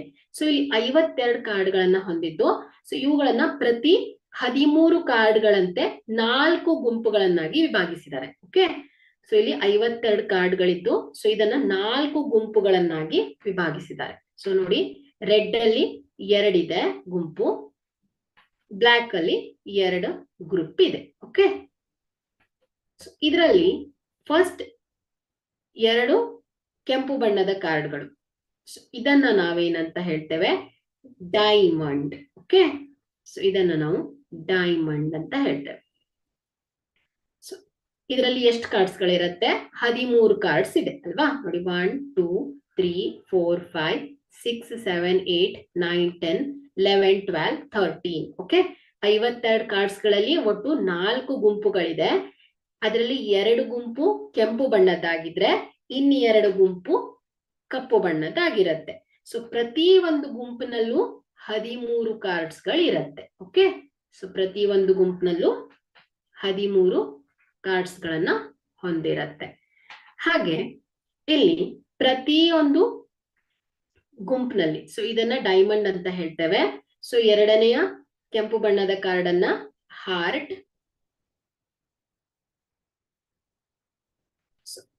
ಕಪ್ಪು ಬಣ್ಣದ ಕಾರ್ಡ್ಸ್ 2 ಗುಂಪಿದೆ. ಸೊ ಇದನ್ನ ನಾವು ಸ್ಪೇಡ್ ಕಾರ್ಡ್ಸ್ ಅಂತ ಹೇಳ್ತೇವೆ. ಇದನ್ನ ಕ್ಲಬ್ಸ್ ಅಂತ ಹೇಳ್ತೇವೆ. ಸೊ ಇದನ್ನ ಕ್ಲಬ್ಸ್. ಓಕೆ, ಸೊ ಪ್ರತಿಯೊಂದು ಸೆಟ್ ನಲ್ಲೂ 13 ಕಾರ್ಡ್ಸ್ ಗಳಿವೆ. ಸೊ ಇಲ್ಲಿ ಏಸ್ 2 3 4 5 6 7 8 9 10. ಓಕೆ, ಸೊ ಇದು number cards. J, queen, K. So ಇದು ಮೂರನ್ನ ನಾವು ಫೇಸ್ ಕಾರ್ಡ್ಸ್ ಅಂತ ಹೇಳ್ತೇವೆ, ಗೌರವಾನ್ವಿತ ಕಾರ್ಡುಗಳು ಅಂತ ಕರಿತೇವೆ, ಮುಖ ಕಾರ್ಡುಗಳು ಅಂತ ಹೇಳ್ತೇವೆ. ಓಕೆ, ಸೊ ಇಲ್ಲಿ ಪ್ರತಿ ಒಂದ್ರಲ್ಲೂ ಈ ರೀತಿ ಕಾರ್ಡ್ಸ್ ಗಳು ಇರುತ್ತೆ ನೋಡಿ. Ace card plus 2 3 4 5 number cards ಇರುತ್ತೆ 10 ತನಕ. So next J, Q, K. So ಇದು ಫೇಸ್ ಕಾರ್ಡ್ಸ್. ಓಕೆ, ಅದೇ ರೀತಿ ಕಪ್ಪು ಬಣ್ಣದಲ್ಲೂ ಕೂಡ so ace 2 to 10 number cards, J, Q, K face cards. So ಇಲ್ಲೂ ಕೂಡ ಕ್ಲಬ್ಸ್ ಅಲ್ಲೂ ಕೂಡ ace 2 to 10 number cards, J, Q, K ಏನಾಗಿರುತ್ತೆ ಫೇಸ್ ಕಾರ್ಡ್ಸ್ ಆಗಿರುತ್ತೆ. ಓಕೆ, ಸೊ ಇಷ್ಟನ್ನ ನೀವು ಇಲ್ಲಿ ತಿಳ್ಕೊಳ್ಬೇಕು. ಮುಖ್ಯವಾಗಿ ಏನ್ ಹೇಳಿ, ಒಟ್ಟು ಕಾರ್ಡ್ಸ್ ಗಳೆಷ್ಟಿರುತ್ತೆ 52 ಕಾರ್ಡ್ಸ್ ಗಳಿರುತ್ತೆ. ಅಲ್ಲಿ 4 ಗುಂಪುಗಳಿರುತ್ತೆ, spade, clubs, heart, diamond. So ಪ್ರತಿ ಒಂದು ಗುಂಪಿನಲ್ಲೂ 13 ಕಾರ್ಡ್ಸ್ ಗಳಿರುತ್ತೆ. ಸೊ ಪ್ರತಿ ಒಂದು ಗುಂಪಿನಲ್ಲೂ ಏನಿರುತ್ತೆ 3 ಫೇಸ್ ಕಾರ್ಡ್ಸ್ ಇರುತ್ತೆ. ಓಕೆ, ಸೊ 3 ಫೇಸ್ ಕಾರ್ಡ್ಸ್ ಇರುತ್ತೆ. ಅದೇ ರೀತಿ 10 9 8 7 6 5 4 3 2 ಮತ್ತು ಏಸ್. ಸೊ ಇದು ಕಾರ್ಡ್ಸ್ ಗಳು ಹೊಂದಿರುತ್ತೆ. ಓಕೆ, ಇದಿಷ್ಟು ಏನ್ ಹೇಳಿ ಕಾರ್ಡಿಗೆ ಸಂಬಂಧಪಟ್ಟ ಹಾಗೆ ವಿವರಗಳು. ಸೊ ಈಗ ನಾವು ಕಾರ್ಡಿಗೆ ಸಂಬಂಧಪಟ್ಟ ಹಾಗೆ ಒಂದು ಉದಾಹರಣೆಯನ್ನ ನೋಡೋಣ. ಸೊ ಆಗ ನಿನ್ನಷ್ಟು ಕ್ಲಿಯರ್ ಆಗತ್ತೆ ನಿಮ್ಗೆ. ಉದಾಹರಣೆ, ಚೆನ್ನಾಗಿ ಬೆರೆಸಿದ ಈ 52 ಕಾರ್ಡ್ಗಳ ಒಂದು ಕಟ್ಟಿನಿಂದ ಒಂದು ಕಾರ್ಡ್ ಅನ್ನ ತೆಗೆಯಲಾಗಿದೆ. ಆ ಕಾರ್ಡ್ ಒಂದು ಏಸ್ ಆಗಿರುವ ಸಂಭವನೀಯತೆಯನ್ನ ಕಂಡುಹಿಡಿಯಿರಿ. ಹಾಗೆ ಎರಡನೇದು, ಒಂದು ಏಸ್ ಆಗಿಲ್ಲದ ಸಂಭವನೀಯತೆಯನ್ನ ಕಂಡುಹಿಡಿಯಿರಿ ಅಂತ ಇದ್ದಾರೆ. ಸೊ ಇಲ್ಲಿ ಮೊದಲನೇದಾಗಿ ನೋಡ್ಬೇಕಾಗಿರೋದು ನೀವು ಒಟ್ಟು ಫಲಿತಗಳ ಸಂಖ್ಯೆ ಅಲ್ವಾ. ಸೊ ಇಲ್ಲಿ ಸಾಧ್ಯ ಫಲಿತಗಳ ಸಂಖ್ಯೆ. ಒಟ್ಟು ಫಲಿತಗಳ ಸಂಖ್ಯೆ ಎಷ್ಟು ಹೇಳಿ, 52. ಯಾಕಂದ್ರೆ ಇಲ್ಲಿ ಒಟ್ಟು ಕಾರ್ಡ್ಗಳಿರೋದು 52. ಸೊ ಹಾಗಾಗಿ N of S is equal to 52. So ಇಲ್ಲಿ ಒಂದು ಏಸ್ ಆಗಿರುವ ಸಂಭವನೀಯತೆ ಅಂದ್ರೆ ಏಸ್ ಬರುವಂತಹ ಸಂಭವನೀಯತೆ, ಈ ಒಂದು ಘಟನೆ ನಡೆಯುವಂತಹ ಸಂಭವನೀಯತೆಯನ್ನ ಲೆಕ್ಕ ಹಾಕ್ಬೇಕು. ಅಂದ್ರೆ ಏಸ್ಗೆ ಅನುಕೂಲಿಸುವ ಫಲಿತಗಳ ಸಂಖ್ಯೆ ಬೇಕಾಗತ್ತೆ ನಮ್ಗೆ. ಸೊ ಎನ್ ಆಫ್ ಏಸ್ಗೆ ಅನುಕೂಲಿಸುವ ಫಲಿತಗಳ ಸಂಖ್ಯೆ ಬೇಕು. ಅದನ್ನ ಹೇಗೆ ಕ್ಯಾಲ್ಕುಲೇಟ್ ಮಾಡ್ತೇವೆ, ಟೋಟಲ್ ಆಗಿ 52 ಕಾರ್ಡ್ ಇದೆ ಅಲ್ವಾ. 52 ಕಾರ್ಡ್ ಅಲ್ಲಿ 4 ಗುಂಪುಗಳಿದೆ. ಸೊ ಈ 4 ಗುಂಪುಗಳಲ್ಲೂ ಒಂದೊಂದು ಏಸ್ ಕಾರ್ಡ್ ಇದೆ ಅಲ್ವಾ. ಹಾಗಾಗಿ ಇಲ್ಲಿ ಒಟ್ಟು 52 ಕಾರ್ಡ್ ನಲ್ಲಿ ಏಸ್ ಇರೋದು ಎಷ್ಟಾಯ್ತು, 4. ಹಾಗಾಗಿ ಇಲ್ಲಿ ಏಸ್ಗೆ ಅನುಕೂಲಿಸುವ ಫಲಿತಗಳ ಸಂಖ್ಯೆ ಎಷ್ಟಾಗತ್ತೆ, 4 ಆಗತ್ತೆ. ಅಂದ್ರೆ ಥಿಯರಿಟಿಕಲಿ ಹೇಳ್ಬೇಕಂದ್ರೆ 52 ಸಲ ಪಿಕ್ ಮಾಡಿದಾಗ ಒಂದೊಂದು ಕಾರ್ಡ್ಸ್ ಗಳು ಬರುತ್ತೆ. ಅಂದ್ರೆ 4 ಸಲ ಪಿಕ್ ಮಾಡಿದಾಗ ನನ್ಗೆ ಏಸ್ ಬರೋ ಚಾನ್ಸಸ್ ಇದೆ. 5ನೇ ಸಲ ಪಿಕ್ ಮಾಡಿದಾಗ ನಂಗೆ ಏಸ್ ಬರಲ್ಲ, ಯಾಕಂದ್ರೆ ಅಲ್ಲಿ ಇರೋದೇ 4. ಹಾಗಾಗಿ ಇಲ್ಲಿ ಈ ಒಂದು ಏಸ್ಗೆ ಅನುಕೂಲಿಸುವ ಫಲಿತಗಳ ಸಂಖ್ಯೆ 4. ಓಕೆ, ಈಗ ಇದರ ಸಂಭವನೀಯತೆಯನ್ನ ಲೆಕ್ಕ ಹಾಕಿದ್ರೆ P of ace is equal to ಏನಾಗತ್ತೆ ಹೇಳಿ, ಎನ್ ಆಫ್ ಏಸ್ ಅಂದ್ರೆ ಏಸ್ಗೆ ಅನುಕೂಲಿಸುವ ಫಲಿತಗಳ ಸಂಖ್ಯೆ ಡಿವೈಡೆಡ್ ಬೈ ಒಟ್ಟು ಫಲಿತಗಳ ಸಂಖ್ಯೆ ಈಸ್ ಈಕ್ವಲ್ ಟು ಏನಾಗತ್ತೆ 4/52. ಸೊ ಇದನ್ನ ಸಿಂಪ್ಲಿಫೈ ಮಾಡಿ 4 1 4 4 1 4 3 12. ಸೊ 1/13 ಆಯ್ತು. ಹಾಗಾಗಿ ಇಲ್ಲಿ ಏಸ್ ಆಗಿರುವ ಸಂಭವನೀಯತೆ ಏನಾಗತ್ತೆ ಹೇಳಿ, 1/13.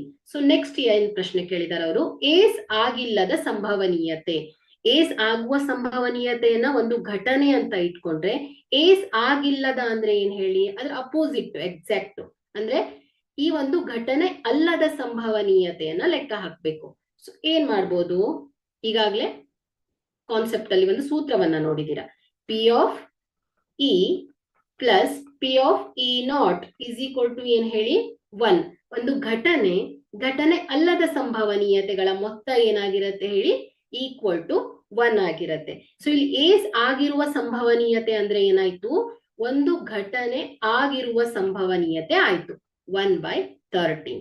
ಪ್ಲಸ್ ಪಿ ಆಫ್ ಏಸ್ ಅಲ್ಲದ ಸಂಭವನೀಯತೆ ಅಂದ್ರೆ ಏನಾಗುತ್ತೆ, ಈ ಒಂದು ಘಟನೆ ಅಲ್ಲದ ಸಂಭವನೀಯತೆ ಈಸ್ ಈಕ್ವಲ್ ಟು 1. ಸೊ ಇದನ್ನ ಸಿಂಪ್ಲಿಫೈ ಮಾಡಿದ್ರು ಕೂಡ ನಿಮ್ಗೆ ಆನ್ಸರ್ ದೊರಕತ್ತೆ. ಅಥವಾ ಸೊ ಹೀಗೂ ಮಾಡ್ಬೋದು, ಇಲ್ಲ ಅಂದ್ರೆ ಡೈರೆಕ್ಟ್ ಆಗಿ. ಸೊ ಇಲ್ಲಿ ಒಟ್ಟು ಸಾಧ್ಯ ಫಲಿತಗಳ ಸಂಖ್ಯೆ 52. ಹಾಗಾದ್ರೆ ಇಲ್ಲಿ ಏಸ್ ಅಲ್ಲದ ಸಂಭವನೀಯತೆ, ಏಸ್ ಅಲ್ಲದ ಸಂಭವನೀಯತೆಯನ್ನ ಕ್ಯಾಲ್ಕುಲೇಟ್ ಮಾಡಬೇಕು.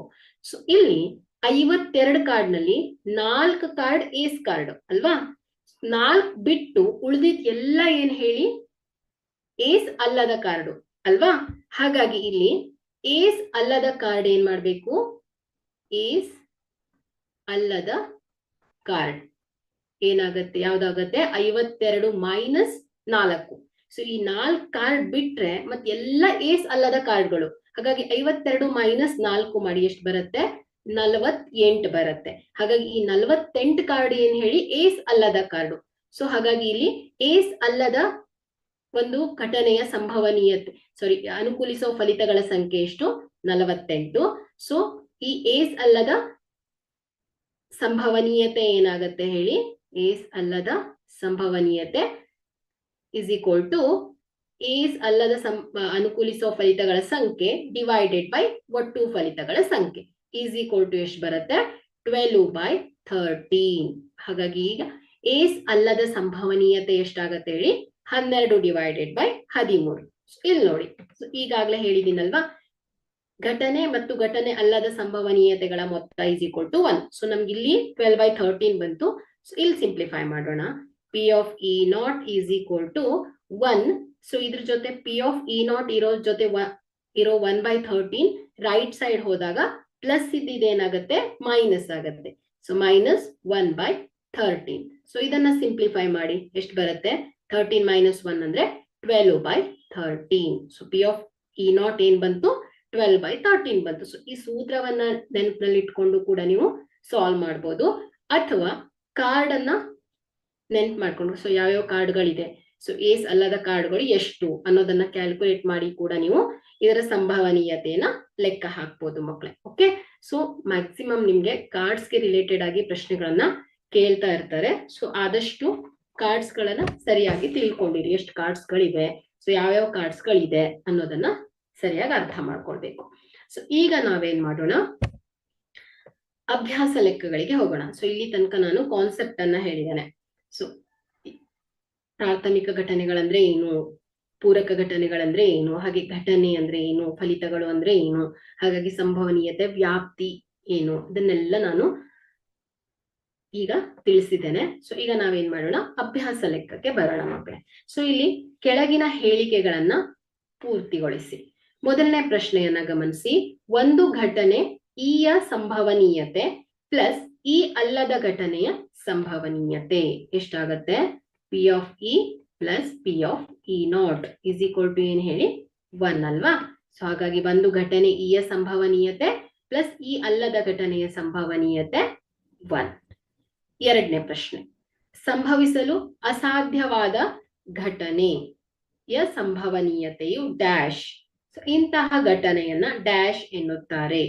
ಸಂಭವಿಸಲು ಅಸಾಧ್ಯವಾದ ಘಟನೆ. ಸೊ ನಾನು ದಾಳವನ್ನ ತಗೊಳ್ತೇನೆ, ಇಲ್ಲಿ 9 ಬೀಳುವ ಸಂಭವನೀಯತೆ ಎಷ್ಟು ಅಂತ ಕೇಳ್ತೇನೆ. ಸೊ ಆಗ ನೀವು ಎಷ್ಟೇ ಬಾರಿ ಇದನ್ನ ರೋಲ್ ಮಾಡಿದಾಗ್ಲೂ ಕೂಡ 9 ಬರೋ ಚಾನ್ಸಸ್ ಇಲ್ಲ. ಸೊ ಹಾಗಾಗಿ ಇಂತಹ ಘಟನೆಯನ್ನ ಏನಂತ ಹೇಳ್ತೇವೆ ನಾವು, ಅಸಂಭವ ಘಟನೆ ಅಂತ ಹೇಳ್ತೇವೆ. ಸೊ ಹಾಗಾಗಿ ಇಲ್ಲಿ ಈ ಒಂದು ಅಸಾಧ್ಯವಾದ ಘಟನೆಯ ಸಂಭವನೀಯತೆ ಏನಾಗತ್ತೆ ಹೇಳಿ, 0.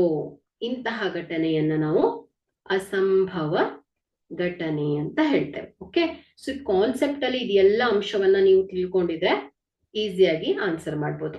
ಮೂರನೇ ಪ್ರಶ್ನೆಯನ್ನ ಗಮನಿಸಿ.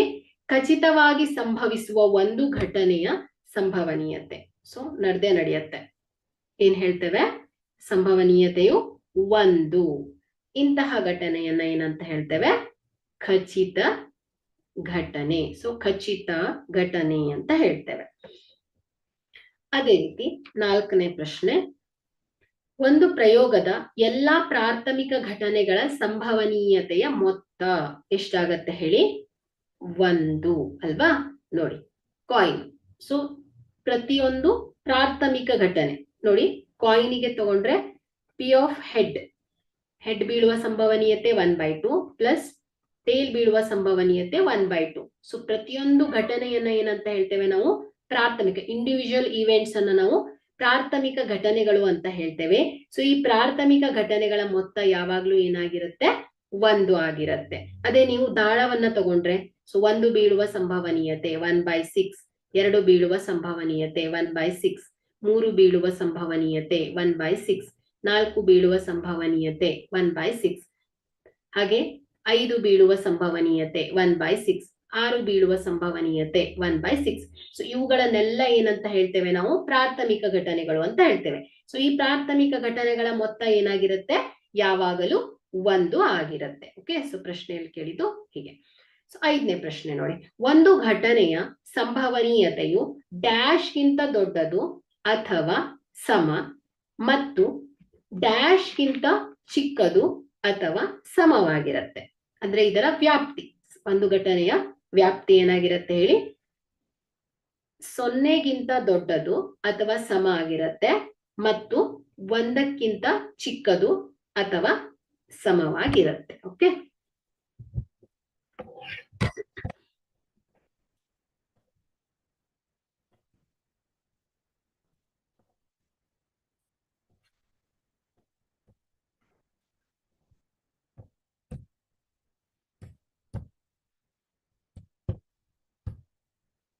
ಮುಂದಿನ ಪ್ರಶ್ನೆ ಹೋಗೋಣ.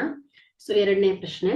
ಸೊ ಇಲ್ಲಿ ಕೆಳಗಿನ ಯಾವ ಪ್ರಯೋಗಗಳು ಸಮಾನ ಫಲಿತಗಳನ್ನ ಹೊಂದಿವೆ ಎನ್ನುವುದನ್ನ ವಿವರಿಸಿ. ಸೊ ಇಲ್ಲಿ ಸಮಾನ ಫಲಿತಗಳು ಅಂದ್ರೆ ಏನು? ಸೊ ಇಲ್ಲಿ ಈಗ ಉದಾಹರಣೆಗೆ ಕಾಯಿನ್ ಅನ್ನೇ ತಗೊಂಡ್ರೆ, ಸೊ ಇಲ್ಲಿ ಕಾಯಿನ್ ಅನ್ನ ಫ್ಲಿಪ್ ಮಾಡಿದಾಗ ಒಂದು ಹೆಡ್ ಬೀಳತ್ತೆ ಇಲ್ಲ ಟೇಲ್ ಬೀಳತ್ತೆ ಅಲ್ವಾ? ಸೊ ಇದು ಸಮಾನ ಫಲಿತ. ಅದು ಬೀಳ್ಬೋದು ಇಲ್ಲ ಇದು ಹೆಡ್ ಅಥವಾ ಟೇಲ್. ಸೊ ಇದು ಬಿಟ್ಟು ಬೇರೆ ಯಾವ ಚಾನ್ಸಸ್ ಇಲ್ಲ. ಇಂತಹದನ್ನ ನಾವು ಸಮಾನ ಅಂದ್ರೆ ವಿವಿಧ ಪ್ರಯತ್ನಗಳು ಅಥವಾ ಸಂದರ್ಭಗಳಲ್ಲಿ ಸಮನಾದ ಅಥವಾ ಒಂದೇ ರೀತಿಯ ಫಲಿತಾಂಶಗಳನ್ನ ಸಾಧಿಸೋದು. ಓಕೆ, ಸೊ ಹೆಡ್ ಬೀಳತ್ತೆ ಅಥವಾ ಟೇಲ್ ಬೀಳತ್ತೆ, 1/2 1/2. ಸೊ 2 ಸಮಾನ ಫಲಿತಗಳು ಅಲ್ವಾ? ಸೊ ಇದನ್ನ ನಾವು ಸಮಾನ ಫಲಿತಗಳು ಅಂತ ಹೇಳ್ತೇವೆ. ಸೊ ಇಲ್ಲಿ ಕೆಲವೊಂದಿಷ್ಟು ವ್ಯಾಖ್ಯೆಗಳನ್ನ ಕೊಟ್ಟಿದ್ದಾರೆ. ಸೊ ಇದು ಸಮಾನ ಫಲಿತನ ಹೌದಾ ಇಲ್ವಾ ಅನ್ನೋದನ್ನ ಚೆಕ್ ಮಾಡ್ಬೇಕು. ಸೊ ಹೌದು ಅಂದ್ರೆ ಯಾಕೆ, ಸೊ ಇಲ್ಲ ಅಂದ್ರೆ ಯಾಕೆ ಅನ್ನೋದನ್ನ ಹೇಳ್ಬೇಕು. ಮೊದಲನೇ ಪ್ರಶ್ನೆಯನ್ನ ಗಮನಿಸಿ. ಒಬ್ಬ ಚಾಲಕನು ಕಾರನ್ನ ಸ್ಟಾರ್ಟ್ ಮಾಡಲು ಪ್ರಯತ್ನಿಸುತ್ತಾನೆ. ಕಾರ್ ಸ್ಟಾರ್ಟ್ ಆಗುವುದು ಅಥವಾ ಸ್ಟಾರ್ಟ್ ಆಗದೆ ಇರುವುದು ಅಂತ ಕೇಳ್ತಾ ಇದ್ದಾರೆ. ಇದು ಸಮಾನ ಫಲಿತ ಆಗೋದಿಲ್ಲ. ಯಾಕೆ ಅಂದ್ರೆ ನೋಡಿ, ಇಲ್ಲಿ ನಮ್ಗೆ ಈ ಒಂದು ಡ್ರೈವರ್ ಅಂದ್ರೆ ಚಾಲಕ, ಅವನು ಡ್ರೈವಿಂಗ್ ಅಲ್ಲಿ ತುಂಬಾ ಪರ್ಫೆಕ್ಟ್ ಇದ್ದಾನೆ ಅಥವಾ ಅವನಿಗೆ ಡ್ರೈವಿಂಗ್ ಬರತ್ತೋ ಇಲ್ವೋ ಅನ್ನೋದು ಯಾವ ರೀತಿ ಕಂಡೀಷನ್ಸ್ ನಮ್ಗೆ ಗೊತ್ತಿಲ್ಲ. ಅದೇ ರೀತಿ ಕಾರು ಒಳ್ಳೆ ಕಂಡೀಷನ್ ಅಲ್ಲಿ ಇದೆಯೋ ಅಥವಾ ಅದು ಸರಿಯಾಗಿದ್ಯೋ ಅಥವಾ ಇಲ್ವೋ, ಅಥವಾ ಅದಕ್ಕೆ ಪೆಟ್ರೋಲ್ ಇದೆಯೋ ಅಥವಾ ಇಲ್ಲೋ, ಸೊ ಯಾವ ರೀತಿ ಕಂಡೀಷನ್ಸ್ ನಮ್ಗೆ ಗೊತ್ತಿಲ್ಲ. ಸೊ ಹಾಗಾಗಿ ಇದು ಸ್ಟಾರ್ಟ್ ಆಗತ್ತೆ ಅಂತಾನು ಹೇಳಕ್ಕಾಗಲ್ಲ, ಆಗಲ್ಲ ಅಂತಾನು ಹೇಳಕ್ಕಾಗಲ್ಲ. ಸೊ ಇಂತಹದನ್ನ ನಾವೇನಂತ ಹೇಳ್ತೇವೆ? ಸೊ ಸಮಾನ ಫಲಿತಗಳು ಆಗಿರೋದಿಲ್ಲ. ಓಕೆ, ಯಾವುದು ಅನ್ನೋದನ್ನ ಇಲ್ಲಿ ಸಮಾನ ಫಲಿತ ಅಂದ್ರೇನು, ಯಾವ್ದಾದ್ರು 2 ಕಡೆ ಆಗತ್ತೆ ಅನ್ನೋದನ್ನ ಹೇಳ್ಬೇಕಾಗಿರುತ್ತೆ. ಬಟ್ ಇಲ್ಲಿ ಯಾವುದು ರೀತಿಯ ಕಂಡೀಷನ್ಸ್ ಗೊತ್ತಿಲ್ಲದೆ ಇರೋದ್ರಿಂದ ಹಾಗೆ ಆಗತ್ತೆ ಅನ್ನೋದನ್ನ ನಿರ್ಧರಿಸ್ಲಿಕ್ಕೆ ಸಾಧ್ಯ ಇಲ್ಲ. ಹಾಗಾಗಿ ಇದೇನಾಯ್ತು ಹೇಳಿ? ಸಮಾನ ಫಲಿತಗಳನ್ನ ಹೊಂದಿಲ್ಲ. ಅದೇ ರೀತಿ 2ನೇ ಪ್ರಶ್ನೆಯನ್ನ ನೋಡಿ. ಒಬ್ಬ ಆಟಗಾರ ಬಾಸ್ಕೆಟ್ ಬಾಲ್ ಅನ್ನ ಗುರಿಯತ್ತ ಎಸೆಯಲು ಪ್ರಯತ್ನಿಸುತ್ತಾನೆ. ಅವನು ಅಥವಾ ಅವಳು ಗುರಿ ಮುಟ್ಟುವುದು ಅಥವಾ ಗುರಿ ಮುಟ್ಟದೇ ಇರುವುದು. ಇಲ್ಲೂ ಕೂಡ ಸೊ ಆಟಗಾರ, ಸೊ ಅವಳು ಅಥವಾ ಅವನು, ಸೊ ಅವನು ಬಾಸ್ಕೆಟ್ ಬಾಲ್ ಅಲ್ಲಿ ಎಕ್ಸ್ಪರ್ಟ್ ಇದಾನೋ ಅಥವಾ ಅವನಿಗೆ ಅದ್ರ ಬಗ್ಗೆ ಗೊತ್ತೇ ಇಲ್ಲ, ಯಾವ ಕಂಡೀಷನ್ಸ್ ನಮ್ಗೆ ಗೊತ್ತಿಲ್ಲ. ಸೊ ಹಾಗಾಗಿ ಅವನು ಗುರಿಯತ್ತ ಎಸಿತಾನಂತಾನು ಹೇಳಕ್ಕಾಗಲ್ಲ, ಎಸೋದಿಲ್ಲ ಅಂತಾನು ಕೂಡ ಹೇಳಕ್ಕಾಗಲ್ಲ. ಸೊ ಇಂಥದನ್ನ ನಾವು ಸಮಾನ ಫಲಿತಗಳನ್ನ ಹೊಂದಿಲ್ಲ ಅಂತ ಹೇಳ್ತೇವೆ. ಸೊ ಹಾಗಾಗಿ ಇದು ಕೂಡ ಏನಾಯ್ತು ಹೇಳಿ? ರಾಂಗ್. ಈ ಹೇಳಿಕೆನೂ ಕೂಡ ರಾಂಗ್ ಆಗಿದೆ. 3ನೇ ಪ್ರಶ್ನೆಯನ್ನ ಗಮನಿಸಿ. ಸರಿ ತಪ್ಪು ಉತ್ತರವಿರುವ ಪ್ರಶ್ನೆಯನ್ನ ಉತ್ತರಿಸಲು ಪ್ರಯತ್ನಿಸಲಾಗಿದೆ. ಉತ್ತರವು ಸರಿ ಅಥವಾ ತಪ್ಪು ಆಗಿರುವುದು. ಇದು ಏನಾಗಿದೆ ಹೇಳಿ, ಸಮಾನ ಫಲಿತವನ್ನ ಹೊಂದಿದೆ. ಕರೆಕ್ಟ್. ಯಾಕಂದ್ರೆ ಫಾರ್ ಎಕ್ಸಾಂಪಲ್, ನೀವು ಒಂದು ಎಕ್ಸಾಮ್, ಯಾವ್ದೋ ಒಂದು ಕಾಂಪಿಟೇಟಿವ್ ಎಕ್ಸಾಮ್ಸಿಗೆ ಹೋಗಿರ್ತೀರಾ. ಸೊ ಅಲ್ಲಿ ಒಂದ್ ಪ್ರಶ್ನೆಯನ್ನ ಕೊಟ್ಟಿರ್ತಾರೆ, ಸರಿ ಅಥವಾ ತಪ್ಪು ಅಂತ ಹೇಳಿ ಅಂತ ಹೇಳ್ತಾರೆ. ಸೊ ಇಲ್ಲಿ ನೀವು ಎರಡರಲ್ಲಿ ಒಂದು ಆಯ್ಕೆ ಮಾಡ್ಲೇಬೇಕು. ಸೊ ಸರಿ ಆದ್ರೆ ನಿಮ್ಗೆ ಮಾರ್ಕ್ಸ್ ಸಿಗತ್ತೆ, ತಪ್ಪಾದ್ರೆ ಮಾರ್ಕ್ಸ್ ಸಿಗಲ್ಲ ಅಲ್ವಾ. ಸೊ ಎರಡರಲ್ಲಿ ಯಾವ್ದಾದ್ರು ಒಂದ್ ಸಾಧ್ಯತೆ ಇದ್ದೇ ಇದೆ. ಸೊ ಇದಾದ್ರೂ ಆಗ್ಬೋದು, ಇಲ್ಲ ಇದಾದ್ರೂ ಆಗ್ಬೋದು. ಹಾಗಾಗಿ ಇಲ್ಲಿ ಏನಾಯ್ತು, ಎರಡು ಸಮಾನ ಫಲಿತಗಳನ್ನ ಹೊಂದಿದೆ. ಸೊ ಒಟ್ಟು ಫಲಿತಗಳು ಏನಾಯ್ತು, ಸರಿ ಅಥವಾ ತಪ್ಪಾಯ್ತು. ಸೊ ಇಲ್ಲಿ ಸರಿ ಏನ್ ಹೇಳಿ 1/2, ತಪ್ಪು 1/2, ಅಂದ್ರೆ ಎರಡು ಏನಾಯ್ತು, ಸಮಾನ ಫಲಿತ. ಸೊ ಇದಾಗತ್ತೆ ಅಥವಾ ಇದು. ಸೊ ಎರಡರಲ್ಲಿ ಯಾವ್ದಾದ್ರು ಒಂದು ಆಗ್ಲೇಬೇಕು. ಸೊ ಹಾಗಾಗಿ ಇಂತಹದನ್ನ ಏನಂತ ಹೇಳ್ತೇವೆ ನಾವು, ಸಮಾನ ಫಲಿತಗಳನ್ನ ಹೊಂದಿದೆ ಅಂತ ಹೇಳ್ತೇವೆ. ಓಕೆ. ಅದೇ ಇನ್ನೊಂದು ಉದಾಹರಣೆ, ಒಂದು ಮಗು ಜನಿಸಿದೆ. ಸೊ ಇದು ಗಂಡು ಅಥವಾ ಹೆಣ್ಣು ಆಗಿರುವುದು. ಸೊ ಇದು ಸಮಾನ ಫಲಿತನ? ಹೌದು. ಯಾಕಂದ್ರೆ ಇಲ್ಲಿ ಸೊ ಒಂದು ಮಗು ಜನಿಸಿದ್ರೆ ಒಂದು ಹೆಣ್ಣಾಗಿರ್ಬೇಕು, ಇಲ್ಲ ಗಂಡಾಗಿರ್ಬೇಕು. ಸೊ ಅದ್ ಬಿಟ್ಟು ಬೇರೆ ಯಾವ ಚಾನ್ಸಸ್ ಇರಲ್ಲ.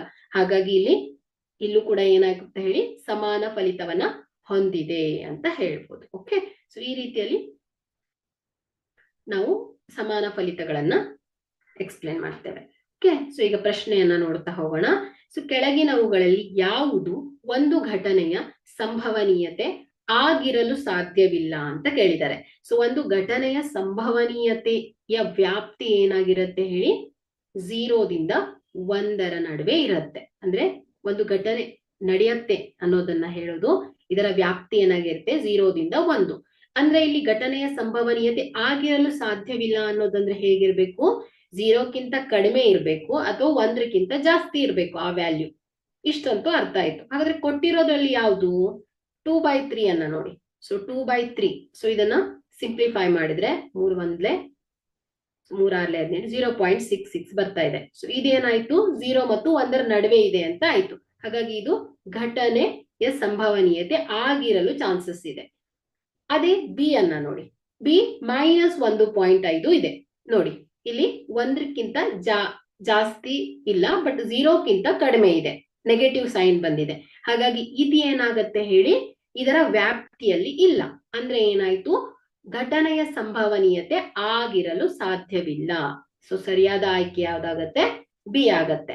ಅದೇ ಏನಾದ್ರೂ ಘಟನೆಯ ಸಂಭವನೀಯತೆ ಆಗಿರಲು ಸಾಧ್ಯ ಇರುವಂತಹದ್ದು ಆಯ್ಕೆ ಮಾಡಿ ಅಂತ ಕೇಳಿದ್ರೆ ಏನ್ ಮಾಡ್ತಿದ್ರಿ ನೀವು, 0ದಿಂದ 1ರ ನಡುವೆ ಇರುವಂತಹ ವ್ಯಾಲ್ಯೂ ಅನ್ನ ತಗೊಳ್ತಿದ್ರಿ. ಬಟ್ ಇಲ್ಲಿ ಕೇಳಿರೋದು ಆಗಿಲ್ಲದ ಸಾಧ್ಯತೆಗಳು 15%. ಸೊ ಇದು ಕೂಡ 0ದಿಂದ 1ರ ನಡುವೆನೆ ಬರುತ್ತೆ. ಸೊ ನೋಡಿ 15%. ಸೊ 15/100. ಸೊ ಇದನ್ನ ಸಿಂಪ್ಲಿಫೈ ಮಾಡಿದ್ರು ಕೂಡ 0 ಮತ್ತು 1ರ ನಡುವೆ ಬರುತ್ತೆ, 0.7. ಸೊ ಇದು ಕೂಡ ಏನಾಯ್ತು, 0 ಮತ್ತು 1ರ ನಡುವೆನೆ ಬರ್ತಾ ಇದೆ. ಹಾಗಾಗಿ ಈ ಎ ಸಿ ಡಿ ಏನಾಗುತ್ತೆ ಹೇಳಿ, ಘಟನೆಯ ಸಂಭವನೀಯತೆ ಆಗಿರುತ್ತೆ. ಬಿ ಏನಾಗಿದೆ ಹೇಳಿ, ಘಟನೆಯ ಸಂಭವನೀಯತೆ ಆಗಿರಲು ಸಾಧ್ಯವಿಲ್ಲ. ಓಕೆ. ಸೊ ನಾನು ಎರಡನ್ನು ಎಕ್ಸ್ಪ್ಲೇನ್ ಮಾಡಿದ್ದೇನೆ. ಸೊ ಮುಂದಿನ ಪ್ರಶ್ನೆ ಹೋಗೋಣ. ಪಿ ಆಫ್ ಇ ಒಂದು ಘಟನೆಯ ಸಂಭವನೀಯತೆ ಇಸ್ ಈಕ್ವಲ್ ಟು 0.05 ಆದರೆ ಈ ಅಲ್ಲದ ಘಟನೆಯ ಸಂಭವನೀಯತೆ ಎಷ್ಟು ಅಂತ ಕೇಳಿದ್ದಾರೆ. ಸೊ ಇಲ್ಲಿ ಕಾನ್ಸೆಪ್ಟ್ ಅಲ್ಲಿ ಸೂತ್ರವನ್ನ ತಿಳ್ಕೊಂಡಿದ್ದೀರಾ. ಪಿ ಆಫ್ ಇ ಒಂದು ಘಟನೆಯ ಸಂಭವನೀಯತೆ ಪ್ಲಸ್ ಘಟನೆ ಅಲ್ಲದ ಸಂಭವನೀಯತೆ, ಇವುಗಳ ಮೊತ್ತ ಇಸ್ ಈಕ್ವಲ್ ಟು 1 ಅಲ್ವಾ. ಸೊ ಇಲ್ಲಿ ಪಿ ಆಫ್ ಇ ಅನ್ನ ಕೊಟ್ಟಿದ್ದಾರೆ 0.05 plus P of E not. Okay. So ಇದನ್ನ ಪಿ ಆಫ್ ಇ ನಾಟ್ ಅಥವಾ ಘಟನೆ ಅಲ್ಲದ ಸಂಭವನೀಯತೆ ಇಸ್ ಈಕ್ವಲ್ ಟು 1.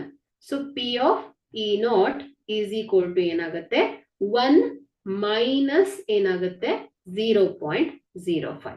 ಸೊ ಇದ್ರ ಜೊತೆ ಪಿ ಆಫ್ ಇ ಜೊತೆ ಇರೋ 0.05 ಏನಾಯ್ತು, ರೈಟ್ ಸೈಡಿಗೆ ಹೋದಾಗ ಪ್ಲಸ್ ಇದ್ದೇನಾಗುತ್ತೆ, ಮೈನಸ್ ಆಗುತ್ತೆ. ಸೊ ಇದನ್ನೆಲ್ಲ ನೀವು ಲೋವರ್ ಕ್ಲಾಸಸ್ ಅಲ್ಲಿ ತಿಳ್ಕೊಂಡ್ಬಿಟ್ಟಿರ್ತೀರಾ. So P of E not is equal to ಏನಾಗುತ್ತೆ, 1 ಮೈನಸ್ 0.05 ಇಸ್ ಈಕ್ವಲ್ ಟು 0.95. ಇದೇನ್ ಹೇಳಿ, ಈ ಅಲ್ಲದ ಘಟನೆಯ ಸಂಭವನೀಯತೆ ಆಗತ್ತೆ.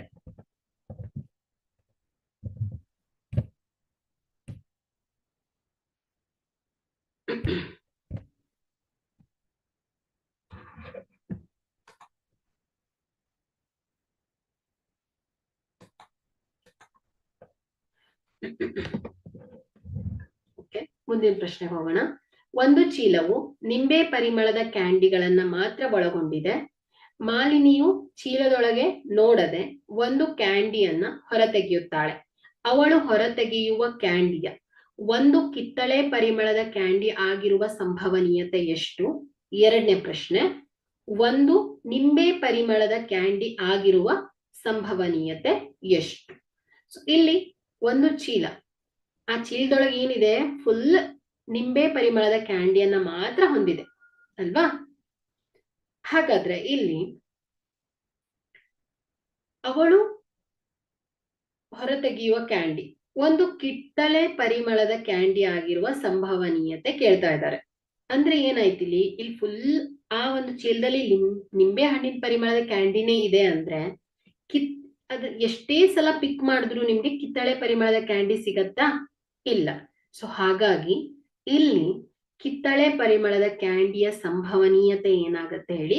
0 ಆಗತ್ತೆ ಅಲ್ವಾ? ಸೊ ಕಿತ್ತಳೆ ಪರಿಮಳದ ಕ್ಯಾಂಡಿ ಆಗಿರುವ ಸಂಭವನೀಯತೆ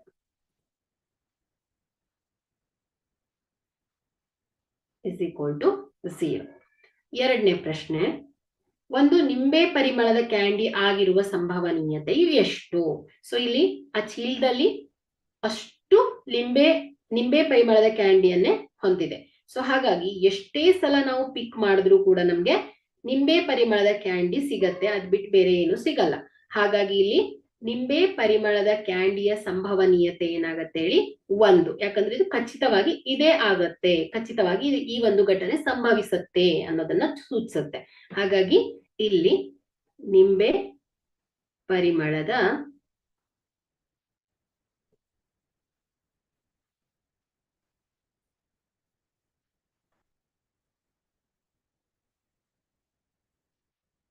ಕ್ಯಾಂಡಿ ಆಗಿರುವ ಸಂಭವನೀಯತೆ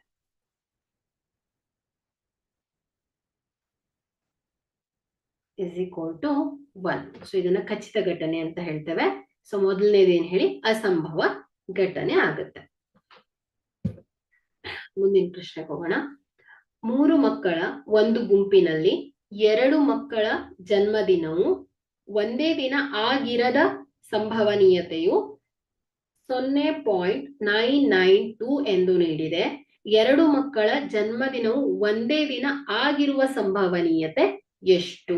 ಸೊ ಇಲ್ಲಿ ಒಂದೇ ದಿನ ಆಗಿರದ ಸಂಭವನೀಯತೆ ಮತ್ತು ಒಂದೇ ದಿನ ಆಗಿರದ ಸಂಭವನೀಯತೆ ಮತ್ತು ಆಗಿರುವ ಸಂಭವನೀಯತೆ ಅಂದ್ರೆ ಏನಾಯ್ತು? ಒಂದು ಘಟನೆ ನಡೆಯುವಂಥದ್ದು, ಇನ್ನೊಂದು ಘಟನೆ ನಡಿದೇ ಇರುವಂಥದ್ದು. ಅಂದ್ರೆ ಏನಾಯ್ತು? ಈ ಒಂದು ಘಟನೆಯ ಪೂರಕ ಘಟನೆ ಅಂತ ಆಯ್ತು.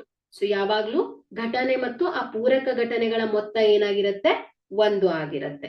ಹಾಗಾಗಿ ಇಲ್ಲಿ P of E plus P of E naught is equal to 1. So ಇಲ್ಲಿ 2 ಮಕ್ಕಳ ಜನ್ಮದಿನವು ಒಂದೇ ದಿನ ಆಗಿರದ ಸಂಭವನೀಯತೆ ಅಂದ್ರೆ ಘಟನೆ ಅಲ್ಲದ ಸಂಭವನೀಯತೆ ಏನು ಹೇಳಿ? 0.992 ಪ್ಲಸ್ P of E ಅಂದ್ರೆ ಏನಾಯ್ತು? 2 ಮಕ್ಕಳ ಜನ್ಮದಿನವು ಒಂದೇ ದಿನ ಆಗಿರುವ ಸಂಭವನೀಯತೆ ಆಗತ್ತೆ is equal to 1. ಸೊ ಇದನ್ನ ಸಿಂಪ್ಲಿಫೈ ಮಾಡಿ P of E is equal to 1 minus ಏನಾಗತ್ತೆ ಹೇಳಿ? 0.992.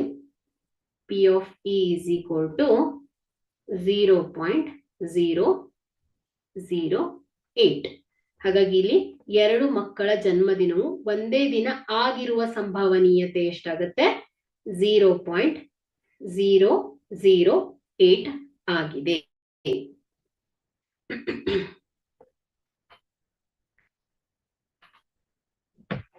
ಮುಂದಿನ ಪ್ರಶ್ನೆಯನ್ನ ಗಮನಿಸಿ. ಒಂದು ಚೀಲದಲ್ಲಿ 3 ಕೆಂಪು ಚೆಂಡುಗಳು ಮತ್ತು 5 ಕಪ್ಪು ಚೆಂಡುಗಳಿವೆ. ಚೀಲದಿಂದ ಯಾದೃಚ್ಛಿಕವಾಗಿ ಒಂದು ಚೆಂಡನ್ನ ತೆಗೆಯಲಾಗಿದೆ. ತೆಗೆದ ಚೆಂಡು ಕೆಂಪು ಆಗಿರುವ ಸಂಭವನೀಯತೆ ಎಷ್ಟು? ಎರಡನೇದು, ಕೆಂಪು ಅಲ್ಲದ ಚೆಂಡು ಆಗಿರುವ ಸಂಭವನೀಯತೆ ಎಷ್ಟು? ಸೊ ಇಲ್ಲಿ ಮುಖ್ಯವಾಗಿ ನೀವೇನ್ ಮಾಡ್ಬೇಕು ಹೇಳಿ? ಒಟ್ಟು ಸಾಧ್ಯ ಫಲಿತಗಳನ್ನ ನೋಡ್ಕೋಬೇಕಾಗತ್ತೆ. ಸೊ ಇಲ್ಲಿ ನಾವು ಸಾಧ್ಯ ಫಲಿತಗಳ ಸಂಖ್ಯೆಯನ್ನ ನೋಡ್ಬೇಕು. ಸಾಧ್ಯ ಫಲಿತಗಳ ಸಂಖ್ಯೆ ಅಲ್ವಾ? ಸೊ ಸಾಧ್ಯ ಫಲಿತಗಳ ಸಂಖ್ಯೆ ಎನ್ ಆಫ್ ಎಸ್, ಒಟ್ಟು ಫಲಿತಗಳ ಸಂಖ್ಯೆ. ಸೊ ಇಲ್ಲಿ ಸೂತ್ರ ಏನ್ ಹೇಳಿ, P of E is equal to N of E divided by N of S. ಅಂದ್ರೆ ಈಗೆ ಅನುಕೂಲಿಸುವ ಫಲಿತಗಳ ಸಂಖ್ಯೆ ಡಿವೈಡೆಡ್ ಬೈ ಒಟ್ಟು ಫಲಿತಗಳ ಸಂಖ್ಯೆ. ಈ ಸೂತ್ರವನ್ನ ನೆನಪಿನಲ್ಲಿ ಇಟ್ಕೊಳ್ಳಿ. ಸೊ ಇಲ್ಲಿ ಸಾಧ್ಯ ಫಲಿತಗಳು ಅಂದ್ರೆ ಎಷ್ಟಿದೆ, ಒಂದು ಚೀಲದಲ್ಲಿ 3 ಕೆಂಪು ಚೆಂಡಿದೆ, 5 ಕಪ್ ಚೆಂಡಿದೆ. ಅಂದ್ರೆ ಟೋಟಲ್ ಎಷ್ಟಾಯ್ತು ಹೇಳಿ, 8 ಚೆಂಡಿದೆ ಅಂತ ಆಯ್ತು. ಹಾಗಾಗಿ ಒಟ್ಟು ಫಲಿತಗಳು ಎಷ್ಟಾಯ್ತು, 8. ಅಂದ್ರೆ 8 ಸಲ ಪಿಕ್ ಮಾಡಿದಾಗ 8 ಬಾಲ್ಸ್ ಬರ್ಬೇಕು. ಒಂದ್ಸಲ ಕೆಂಪು, 3 ಸಲ ಕೆಂಪು ಬರ್ತದೆ, ಇನ್ನು 5 ಸಲ ಕಪ್ಪು ಬರುತ್ತೆ. ಸೊ ಇದು ನಾವು ಥಿಯರಿಟಿಕಲ್ ಆಗಿ ಹೇಳ್ತಾ ಇರೋದು. ಓಕೆ, ಇಲ್ಲಿ ಹಾಗಾಗಿ ಇಲ್ಲಿ ಕೆಂಪು ಚೆಂಡು ಆಗಿರುವ ಸಂಭವನೀಯತೆ ಎಷ್ಟು ಅಂತ ಕೇಳ್ತಾ ಇದ್ದಾರೆ. ಕೆಂಪು ಚೆಂಡು ಆಗಿರುವ ಸಂಭವನೀಯತೆ ಅಂದ್ರೆ ಈ ಕೆಂಪು ಚೆಂಡಿಗೆ ಅನುಕೂಲಿಸುವ ಫಲಿತಗಳ ಸಂಖ್ಯೆಯನ್ನ ನೋಡ್ಬೇಕು. ಸೊ ಇದನ್ನ ನಾವೇನ್ ಮಾಡೋಣ, ಈ ಒಂದು ಘಟನೆಯನ್ನ ಎ ಅಂತ ತಗೊಳ್ಳೋಣ. ಓಕೆ, ಸೊ ಕೆಂಪು ಆಗಿರುವ ಸಂಭವನೀಯತೆಯನ್ನ ಲೆಕ್ಕ ಹಾಕ್ಬೇಕು ಅಂದ್ರೆ ಈ ಒಂದು ಘಟನೆಯನ್ನ ಎ ಅಂತ ತಗೊಳ್ಳೋಣ. ಕೆಂಪು ಅಲ್ಲದ ಚೆಂಡು ಆಗಿರುವ ಸಂಭವನೀಯತೆಯನ್ನ ಕ್ಯಾಲ್ಕುಲೇಟ್ ಮಾಡ್ಬೇಕಾದ್ರೆ ಈ ಒಂದು ಘಟನೆಯನ್ನ ಬಿ ಅಂತ ತಗೊಳ್ಳೋಣ. ಸೊ ನೀವು ಯಾವ್ದು ಬೇಕಾದ್ರೂ ಪಿ ಕ್ಯೂ ಆರ್ ಯಾವ್ದಾದ್ರು ಲೆಟರ್ಸ್ ಅನ್ನ ಯೂಸ್ ಮಾಡ್ಬೋದು. ಸೊ ಈಗ ನಾನು ಎಗೆ ಅನುಕೂಲಿಸುವ ಫಲಿತಗಳ ಸಂಖ್ಯೆ ಎನ್ ಆಫ್ ಎ. ಎ ಅನ್ನೋದೇನ್ ಹೇಳಿ, ಕೆಂಪು ಚೆಂಡು ಆಗಿರುವ ಸಂಭವನೀಯತೆಯನ್ನ ಕ್ಯಾಲ್ಕುಲೇಟ್ ಮಾಡ್ತಾ ಇದ್ದೀನಿ. ಸೊ ಹಾಗಾಗಿ ಎಗೆ ಅನುಕೂಲಿಸುವ ಫಲಿತಗಳ ಸಂಖ್ಯೆ ಎಷ್ಟಾಗತ್ತೆ ಹೇಳಿ, 3. ಯಾಕಂದ್ರೆ ಇಲ್ಲಿ ಎಷ್ಟು ಚೆಂಡಿದೆ, ಕೆಂಪು ಚೆಂಡುಗಳು 3 ಇದೆ. ಸೊ ಹಾಗಾಗಿ ಇಲ್ಲಿ 3 ಸಾಧ್ಯತೆ ಇದೆ ಅಲ್ವಾ, 3 ಕೆಂಪು ಚೆಂಡು ಬರೋ ಸಾಧ್ಯತೆ ಇದೆ. ಸೊ ಹಾಗಾಗಿ ಅನುಕೂಲಿಸುವ ಫಲಿತಗಳ ಸಂಖ್ಯೆ 3. ಸೊ ಇದರ ಸಂಭವನೀಯತೆಯನ್ನ ಲೆಕ್ಕ ಹಾಕಿದ್ರೆ P of A is equal to ಎಗೆ ಅನುಕೂಲಿಸುವ ಫಲಿತಗಳ ಸಂಖ್ಯೆ ಡಿವೈಡೆಡ್ ಬೈ ಒಟ್ಟು ಫಲಿತಗಳ ಸಂಖ್ಯೆ ಇಸ್ ಈಕ್ವಲ್ ಟು ಎಷ್ಟು ಬರುತ್ತೆ, 3 ಡಿವೈಡೆಡ್ ಬೈ 8. ಓಕೆ, ಅದೇ ರೀತಿ ಕೆಂಪು ಅಲ್ಲದ ಚೆಂಡು ಆಗಿರುವ ಸಂಭವನೀಯತೆ ಎಷ್ಟು. ಸೊ ಇದನ್ನ ನಾವು ಈ ಒಂದು ಘಟನೆಯನ್ನ ಬಿ ಅಂತ ತಗೊಂಡ್ರೆ, ಸೊ ಬಿಗೆ ಅನುಕೂಲಿಸುವ ಫಲಿತಗಳ ಸಂಖ್ಯೆ N of B is equal to, ಕೆಂಪು ಅಲ್ಲದ ಚೆಂಡು ಅಂದ್ರೆ ಯಾವ್ದು ಹೇಳಿ, ಅವುಗಳೆಲ್ಲ ಕಪ್ಪು ಚೆಂಡಾಗಿರಬೇಕು.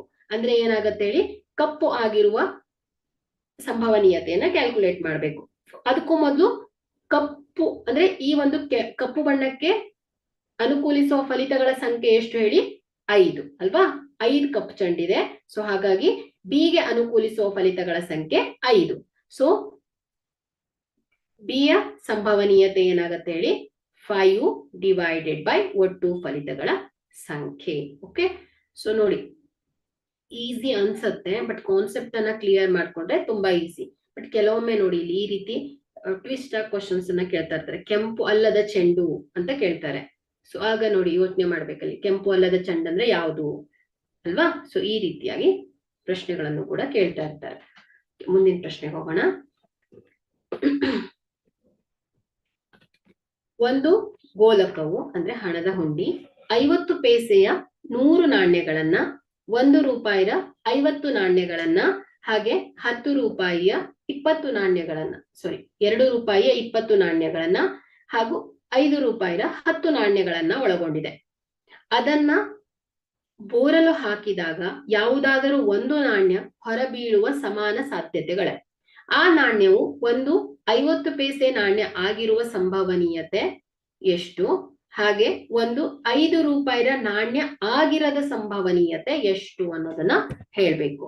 ಸೊ ಇದನ್ನ ಕ್ಯಾಲ್ಕುಲೇಟ್ ಮಾಡೋಕ್ಕಿಂತ ಮೊದಲು ನಾವೇನ್ ಮಾಡ್ಬೇಕು ಹೇಳಿ, ಸಾಧ್ಯ ಫಲಿತಗಳ ಸಂಖ್ಯೆಯನ್ನ ನೋಡ್ಬೇಕು. ಒಟ್ಟು ಫಲಿತಗಳು ಅಲ್ವಾ. ಸೊ ನೋಡಿ, 2 ಕಾಯಿನ್ ಅನ್ನು ತಗೊಂಡಾಗ ಒಟ್ಟು ಫಲಿತಗಳು ಎಷ್ಟು ಅನ್ನೋದನ್ನ ನೋಡಿದ್ವಿ. 2 ದಾಳಗಳನ್ನ ತಗೊಂಡಾಗ ಒಟ್ಟು ಫಲಿತಗಳು ಎಷ್ಟು ಅನ್ನೋದನ್ನ ನೋಡಿದ್ವಿ. ಹಾಗೆ ಇಲ್ಲೂ ಕೂಡ ಹಣದ ಹುಂಡಿಯಲ್ಲಿ ಒಟ್ಟು ಎಷ್ಟು ಕಾಯಿನ್ ಇದೆ ಅನ್ನೋದನ್ನ ನಾವು ಕ್ಯಾಲ್ಕುಲೇಟ್ ಮಾಡ್ಬೇಕು. ಸೊ ಹಾಗಾಗಿ ಇಲ್ಲಿ ಸಾಧ್ಯ ಫಲಿತಗಳ ಸಂಖ್ಯೆ, ಸಾಧ್ಯ ಫಲಿತಗಳ ಸಂಖ್ಯೆ N of S is equal to 50 ಪೈಸೆಯ 100 ನಾಣ್ಯ ಪ್ಲಸ್ 1 ರೂಪಾಯಿಯ 50 ನಾಣ್ಯ ಪ್ಲಸ್ 2 ರೂಪಾಯಿಯ 20 ನಾಣ್ಯ ಹಾಗೆ 5 ರೂಪಾಯಿಯ 10 ನಾಣ್ಯ ಅಲ್ವಾ. ಸೊ ಟೋಟಲ್ ಎಷ್ಟಾಯ್ತು? 150, 180 ಆಯ್ತು. ಹಾಗಾದ್ರೆ ಒಟ್ಟು ಆ ಹಣದ ಹುಂಡಿಯಲ್ಲಿ ಎಷ್ಟು ನಾಣ್ಯ ಇದೆ ಅಂತ ಆಯ್ತು? 180 ನಾಣ್ಯ ಇದೆ. ಈಗ 3 ರೀತಿಯ ಎಷ್ಟು ಕೇಳಿದರೆ ಪ್ರಶ್ನೆಯನ್ನ, ಒಂದು 50 ಪೈಸಾ ನಾಣ್ಯ ಆಗಿರುವ ಸಂಭವನೀಯತೆ, ಒಂದು 5 ರೂಪಾಯಿಯ ನಾಣ್ಯ ಆಗಿರದ ಸಂಭವನೀಯತೆಯನ್ನ ಹೇಳಿದ್ದಾರೆ. ಸೊ ಈ ಒಂದು ಘಟನೆಯನ್ನ ನಾವು ಎ ಅಂತ ತಗೊಳ್ಳೋಣ, ಎರಡನೆಯ ಘಟನೆಯನ್ನ ಬಿ ಅಂತ ಕನ್ಸಿಡರ್ ಮಾಡೋಣ. ಸೊ ಇಲ್ಲಿ 50 ಪೈಸೆಗೆ ಅನುಕೂಲಿಸುವ ಫಲಿತಗಳ ಸಂಖ್ಯೆ ಅಂದ್ರೆ ಎಗೆ ಅನುಕೂಲಿಸುವ ಫಲಿತಗಳ ಸಂಖ್ಯೆಯನ್ನ ಕ್ಯಾಲ್ಕುಲೇಟ್ ಮಾಡಬೇಕು. ಎನ್ ಆಫ್ ಎ ಅಲ್ವಾ. ಹಾಗಾದ್ರೆ ಇಲ್ಲಿ ಎಗೆ ಅನುಕೂಲಿಸುವ ಫಲಿತಗಳ ಸಂಖ್ಯೆ ಏನು? 50 ಪೈಸೆ ನಾಣ್ಯ ಆಗಿರುವ ಸಂಭವನೀಯತೆ ಬೇಕು ನಂಗೆ. ಅಂದ್ರೆ 50 ಪೈಸೆಗೆ ಅನುಕೂಲಿಸುವ ಫಲಿತಗಳ ಸಂಖ್ಯೆ ಎಷ್ಟು ಹೇಳಿ? 100. ಅಂದ್ರೆ 180 ಕಾಯಿನ್ ಆ ಹುಂಡಿಯಲ್ಲಿದೆ. ಸೊ 100 ಸಲ ತೆಗೆದಾಗ 50 ಪೈಸೆ ಕಾಯಿನ್ ಸಿಗತ್ತೆ ಅಂತ ಅರ್ಥ. ಹಾಗಾಗಿ ಇಲ್ಲಿ ಈ ಒಂದು 50 ಪೈಸೆಗೆ ಅನುಕೂಲಿಸುವ ಫಲಿತಗಳ ಸಂಖ್ಯೆ ಏನಾಗುತ್ತೆ ಹೇಳಿ? 100. ಹಾಗಾಗಿ ಇದರ ಸಂಭವನೀಯತೆ is equal to N of A divided by ಒಟ್ಟು ಫಲಿತಗಳ ಸಂಖ್ಯೆ is equal to 100 divided by 180. So 0 0 cancel ಆಗುತ್ತೆ. 2 5 10, 2 9 18 ಇಸ್ ಈಕ್ವಲ್ ಟು 5/9 ಆಯ್ತು. ಓಕೆ. ಅದೇ ರೀತಿ ಎರಡನೇ ಪ್ರಶ್ನೆಯನ್ನ ಗಮನಿಸಿ. ಎರಡನೇದು ಯಾವುದು? ಬಿಗೆ ಅನುಕೂಲಿಸುವ ಫಲಿತಗಳ ಸಂಖ್ಯೆ ಅಂದ್ರೆ 5ರ ನಾಣ್ಯ ಆಗಿರದ ಸಂಭವನೀಯತೆಯನ್ನ ಲೆಕ್ಕ ಹಾಕ್ಬೇಕು. 5ರ ನಾಣ್ಯ ಆಗಿರ್ದೇ ಇರೋದು ಯಾವ್ಯಾವುದು? 1 ರೂಪಾಯಿ ನಾಣ್ಯನು 5 ಅಲ್ದೇ ಇರೋ ನಾಣ್ಯ, 50 ಪೈಸೆ ನಾಣ್ಯನು 5 ಅಲ್ದೇ ಇರೋ ನಾಣ್ಯ, 2 ರೂಪಾಯಿ ನಾಣ್ಯನು ಕೂಡ 5 ಅಲ್ದೇ ಇರೋ ನಾಣ್ಯ. ಹಾಗಾಗಿ ಇಲ್ಲಿ ಬಿಗೆ ಅನುಕೂಲಿಸುವ ಫಲಿತಗಳ ಸಂಖ್ಯೆ ಏನಾಗುತ್ತೆ? ಬಿಗೆ ಅನುಕೂಲಿಸುವ ಫಲಿತಗಳ ಸಂಖ್ಯೆ ಇಸ್ ಈಕ್ವಲ್ ಟು ಏನಾಗತ್ತೆ ಹೇಳಿ? 5 ರೂಪಾಯಿ ನಾಣ್ಯ 10 ಇದೆ, ಇದು 10 ನಾಣ್ಯ 5 ರೂಪಾಯಿದು. 5ರ ನಾಣ್ಯ ಆಗಿರೋದು ಅಂದ್ರೆ ಏನಾಗತ್ತೆ ಹೇಳಿ? 20 + 50 70, 170 ಆಯ್ತು. ಹಾಗಾಗಿ ಇಲ್ಲಿ ಬಿಗೆ ಅನುಕೂಲಿಸುವ ಫಲಿತಗಳ ಸಂಖ್ಯೆ ಎಷ್ಟು? 180. ಸೊ ಇದರ ಸಂಭವನೀಯತೆಯನ್ನ ಕ್ಯಾಲ್ಕುಲೇಟ್ ಮಾಡಿದ್ರೆ P of B is equal to N of B ಅಂದ್ರೆ ಬಿಗೆ ಅನುಕೂಲಿಸುವ ಫಲಿತಗಳ ಸಂಖ್ಯೆ ಡಿವೈಡೆಡ್ ಬೈ ಒಟ್ಟು ಫಲಿತಗಳ ಸಂಖ್ಯೆ is equal to 170 divided by 180. So 0 0 cancel ಆಗುತ್ತೆ. Is equal to 17 divided by 18. Okay.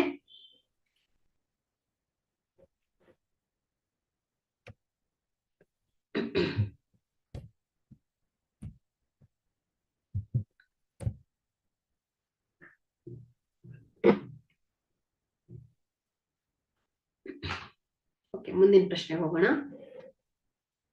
ಗೋಪಿಯು ತನ್ನ ಅಕ್ವೇರಿಯಂಗೆ ಒಂದು ಅಂಗಡಿಯಿಂದ ಒಂದು ಮೀನನ್ನ ಖರೀದಿಸುತ್ತಾನೆ. ಅಂಗಡಿಯವನು ಟ್ಯಾಂಕ್ ನಲ್ಲಿರುವ 5 ಗಂಡು ಮೀನುಗಳು ಮತ್ತು 8 ಹೆಣ್ಣು ಮೀನುಗಳಿಂದ ಚಿತ್ರವನ್ನ ಗಮನಿಸಿ ಯಾದೃಚ್ಛಿಕವಾಗಿ ಒಂದು ಮೀನನ್ನ ಹೊರತೆಗೆಯುತ್ತಾನೆ. ಹೊರತೆಗೆಯುವ ಮೀನು ಗಂಡು ಮೀನು ಆಗಿರುವ ಸಂಭವನೀಯತೆ ಎಷ್ಟು ಅಂತ ಕೇಳ್ತಾ ಇದ್ದಾರೆ. ಒಟ್ಟು ಆ ಒಂದು ಅಕ್ವೇರಿಯಂ ನಲ್ಲಿ ಹೆಣ್ಣು ಮೀನನ್ನು ಹಾಕಿದರೆ, ಗಂಡು ಮೀನನ್ನು ಹಾಕಿದ್ದಾರೆ. ಓಕೆ. ಸೊ ಇಲ್ಲಿ ನಾವೇನ್ ಕ್ಯಾಲ್ಕುಲೇಟ್ ಮಾಡಬೇಕು? ಗಂಡು ಮೀನು ಆಗಿರುವ ಸಂಭವನೀಯತೆಯನ್ನ ಕ್ಯಾಲ್ಕುಲೇಟ್ ಮಾಡಬೇಕು. ಇದಕ್ಕೂ ಮೊದಲು ನಾವೇನ್ ಮಾಡ್ಬೇಕು? ಒಟ್ಟು ಫಲಿತಗಳು ಅಂದ್ರೆ ಏನು? ಈ ಅಕ್ವೇರಿಯಂ ನಲ್ಲಿ ಒಟ್ಟು ಎಷ್ಟು ಮೀನುಗಳಿವೆ ಅನ್ನೋದನ್ನ ನೋಡ್ಬೇಕಾಗತ್ತೆ. ಹಾಗಾಗಿ ಇಲ್ಲಿ ಒಟ್ಟು ಫಲಿತಗಳು, ಸೊ ಸಾಧ್ಯ ಫಲಿತಗಳ ಸಂಖ್ಯೆ N of S is equal to 5 ಗಂಡು ಮೀನು ಪ್ಲಸ್ 8 ಹೆಣ್ಣು ಮೀನು ಅಂದ್ರೆ ಎಷ್ಟಾಯ್ತು? ಟೋಟಲ್ 13 ಮೀನಿದೆ ಆ ಅಕ್ವೇರಿಯಂ ನಲ್ಲಿ. ಇಲ್ಲಿ ಹೊರತೆಗೆಯುವ ಮೀನು ಗಂಡು ಮೀನು ಆಗಿರುವ ಸಂಭವನೀಯತೆ. ಸೊ ಈ ಒಂದು ಸಂಭವನೀಯತೆನ ಎ ಅಂತ ತಗೊಂಡ್ರೆ, ಸೊ ಎಗೆ ಅನುಕೂಲಿಸುವ ಫಲಿತಗಳ ಸಂಖ್ಯೆ is equal to N of A is equal to ಎಗೆ ಅನುಕೂಲಿಸುವ ಫಲಿತಗಳ ಸಂಖ್ಯೆ ಏನು? ಗಂಡು ಮೀನು ಆಗಿರುವ ಸಂಭವನೀಯತೆ. ಸೊ ಗಂಡು ಮೀನ್ ಎಷ್ಟಿದೆ? ಟೋಟಲ್ 8 ಮೀನಲ್ಲಿ ಗಂಡು ಮೀನ್ ಎಷ್ಟಿದೆ? 5 ಮೀನ್ ಇದೆ. ಹಾಗಾಗಿ ಇಲ್ಲಿ 5 ಹೇಗೆ ಅನುಕೂಲಿಸುವ ಫಲಿತಗಳ ಸಂಖ್ಯೆ 5. ಈ ರೀತಿಯಾಗಿ ಯೋಚನೆ ಮಾಡಿ. ಒಟ್ಟು 13 ಮೀನ್ ಇದೆ. ಸೊ 5 ಸಲ ಪಿಕ್ ಮಾಡಿದಾಗ 5 ಸಲ ಗಂಡು ಮೀನ್ ಬರುತ್ತೆ. ಸೊ 6ನೇ ಸಲ ಹೆಣ್ಣು ಮೀನ್ ಸಿಗತ್ತೆ ಅಂತ. ಓಕೆ, ಸೊ ಪ್ರಾಕ್ಟಿಕಲ್ ಆಗಿ ಟ್ರೂ ಆಗಲ್ಲ, ಥಿಯರಿಟಿಕಲಿ ಹೇಳ್ತೇವೆ ನಾವು. ಸೊ ಹಾಗಾಗಿ ಇಲ್ಲಿ ಹೇಗೆ ಎ ಬೀಳುವ ಸಂಭವನೀಯತೆ ಇಸ್ ಈಕ್ವಲ್ ಟು ಏನಾಗತ್ತೆ? ಎಗೆ ಅನುಕೂಲಿಸುವ ಫಲಿತಗಳ ಸಂಖ್ಯೆ ಡಿವೈಡೆಡ್ ಬೈ ಒಟ್ಟು ಫಲಿತಗಳ ಸಂಖ್ಯೆ ಈಸ್ ಈಕ್ವಲ್ ಟು ಏನ್ ಹೇಳಿ? 5/13. ಓಕೆ, ಇಷ್ಟೇ.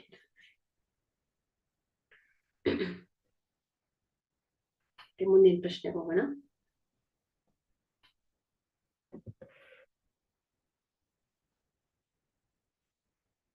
ಸೊ ಕೆಲವೊಂದು 12ನೇ ಪ್ರಶ್ನೆಗಳನ್ನ ಬಿಟ್ಟಿದ್ದೇನೆ. ಸೊ ಅದು ಸಿಮಿಲರ್ ಇರುತ್ತೆ. ಸೊ ನೀವು ಟ್ರೈ ಮಾಡಿ, ಹೋಮ್ವರ್ಕ್ ಅನ್ನ ತಗೊಂಡು ಅದನ್ನ ಟ್ರೈ ಮಾಡ್ಬೇಕು. ಓಕೆ, ಸೊ ಮುಂದಿನ ಪ್ರಶ್ನೆಯನ್ನು ನೋಡೋಣ.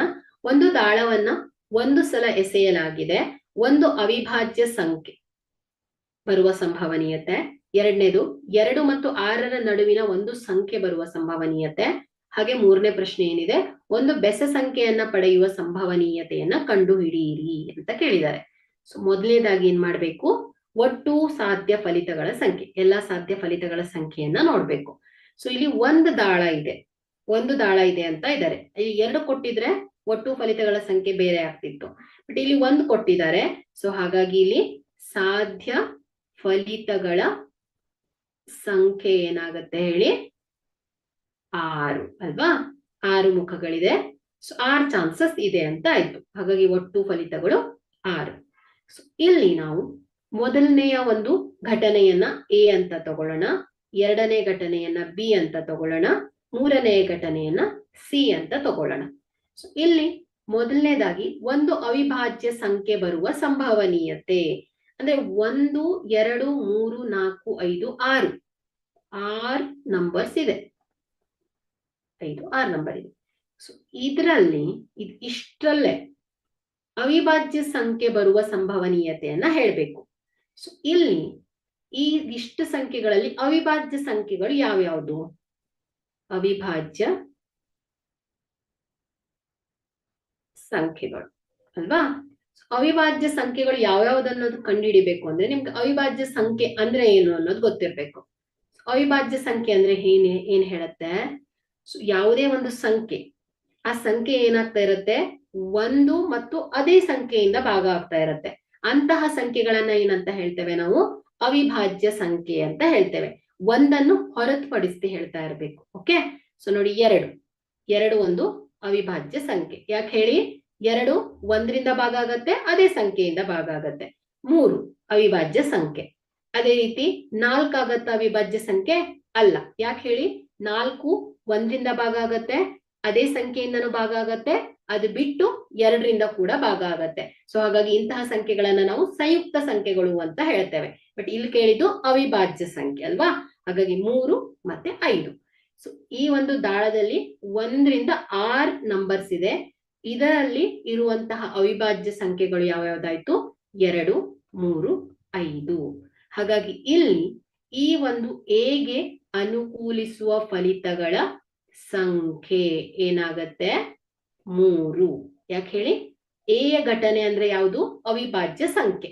ಸೊ ಅವಿಭಾಜ್ಯ ಸಂಖ್ಯೆ ಎಷ್ಟು ಬಂದಿದೆ? 3 ಬಂದಿದೆ. ಹಾಗಾಗಿ ಅನುಕೂಲಿಸುವ ಫಲಿತಗಳ ಸಂಖ್ಯೆ 3. ಸೊ ಇದರ ಸಂಭವನೀಯತೆ ಏನಾಗತ್ತೆ? ಎಗೆ ಅನುಕೂಲಿಸುವ ಫಲಿತಗಳ ಸಂಖ್ಯೆ ಡಿವೈಡೆಡ್ ಬೈ ಒಟ್ಟು ಫಲಿತಗಳ ಸಂಖ್ಯೆ ಇಸ್ ಈಕ್ವಲ್ ಟು ಏನ್ ಹೇಳಿ? 3 divided by 6 is equal to 1/2. ಅದೇ ಎರಡನೆಯ ಪ್ರಶ್ನೆ, 2 ಮತ್ತು 6ರ ನಡುವಿನ ಒಂದು ಸಂಖ್ಯೆ. ಸೊ ಇಲ್ಲಿ 2 ಮತ್ತು 6ರ ನಡುವಿನ ಸಂಖ್ಯೆ, 2 ಮತ್ತು 6ರ ನಡುವಿನ ಸಂಖ್ಯೆ ಯಾವ್ಯಾವುದು? 3, 4, 5. ಸೊ ಇವುಗಳೇನ್ ಹೇಳಿ? 2 ಮತ್ತು 6ರ ನಡುವಿನ ಸಂಖ್ಯೆ. ಯಾವುದ್ರಲ್ಲಿ? ದಾಳದಲ್ಲಿ ಅಷ್ಟೇ ತಗೊಳ್ಬೇಕು. ಸೊ ಹಾಗಾಗಿ ಇಲ್ಲಿ ಬಿಗೆ ಅನುಕೂಲಿಸುವ ಫಲಿತಗಳ ಸಂಖ್ಯೆ ಏನಾಗತ್ತೆ?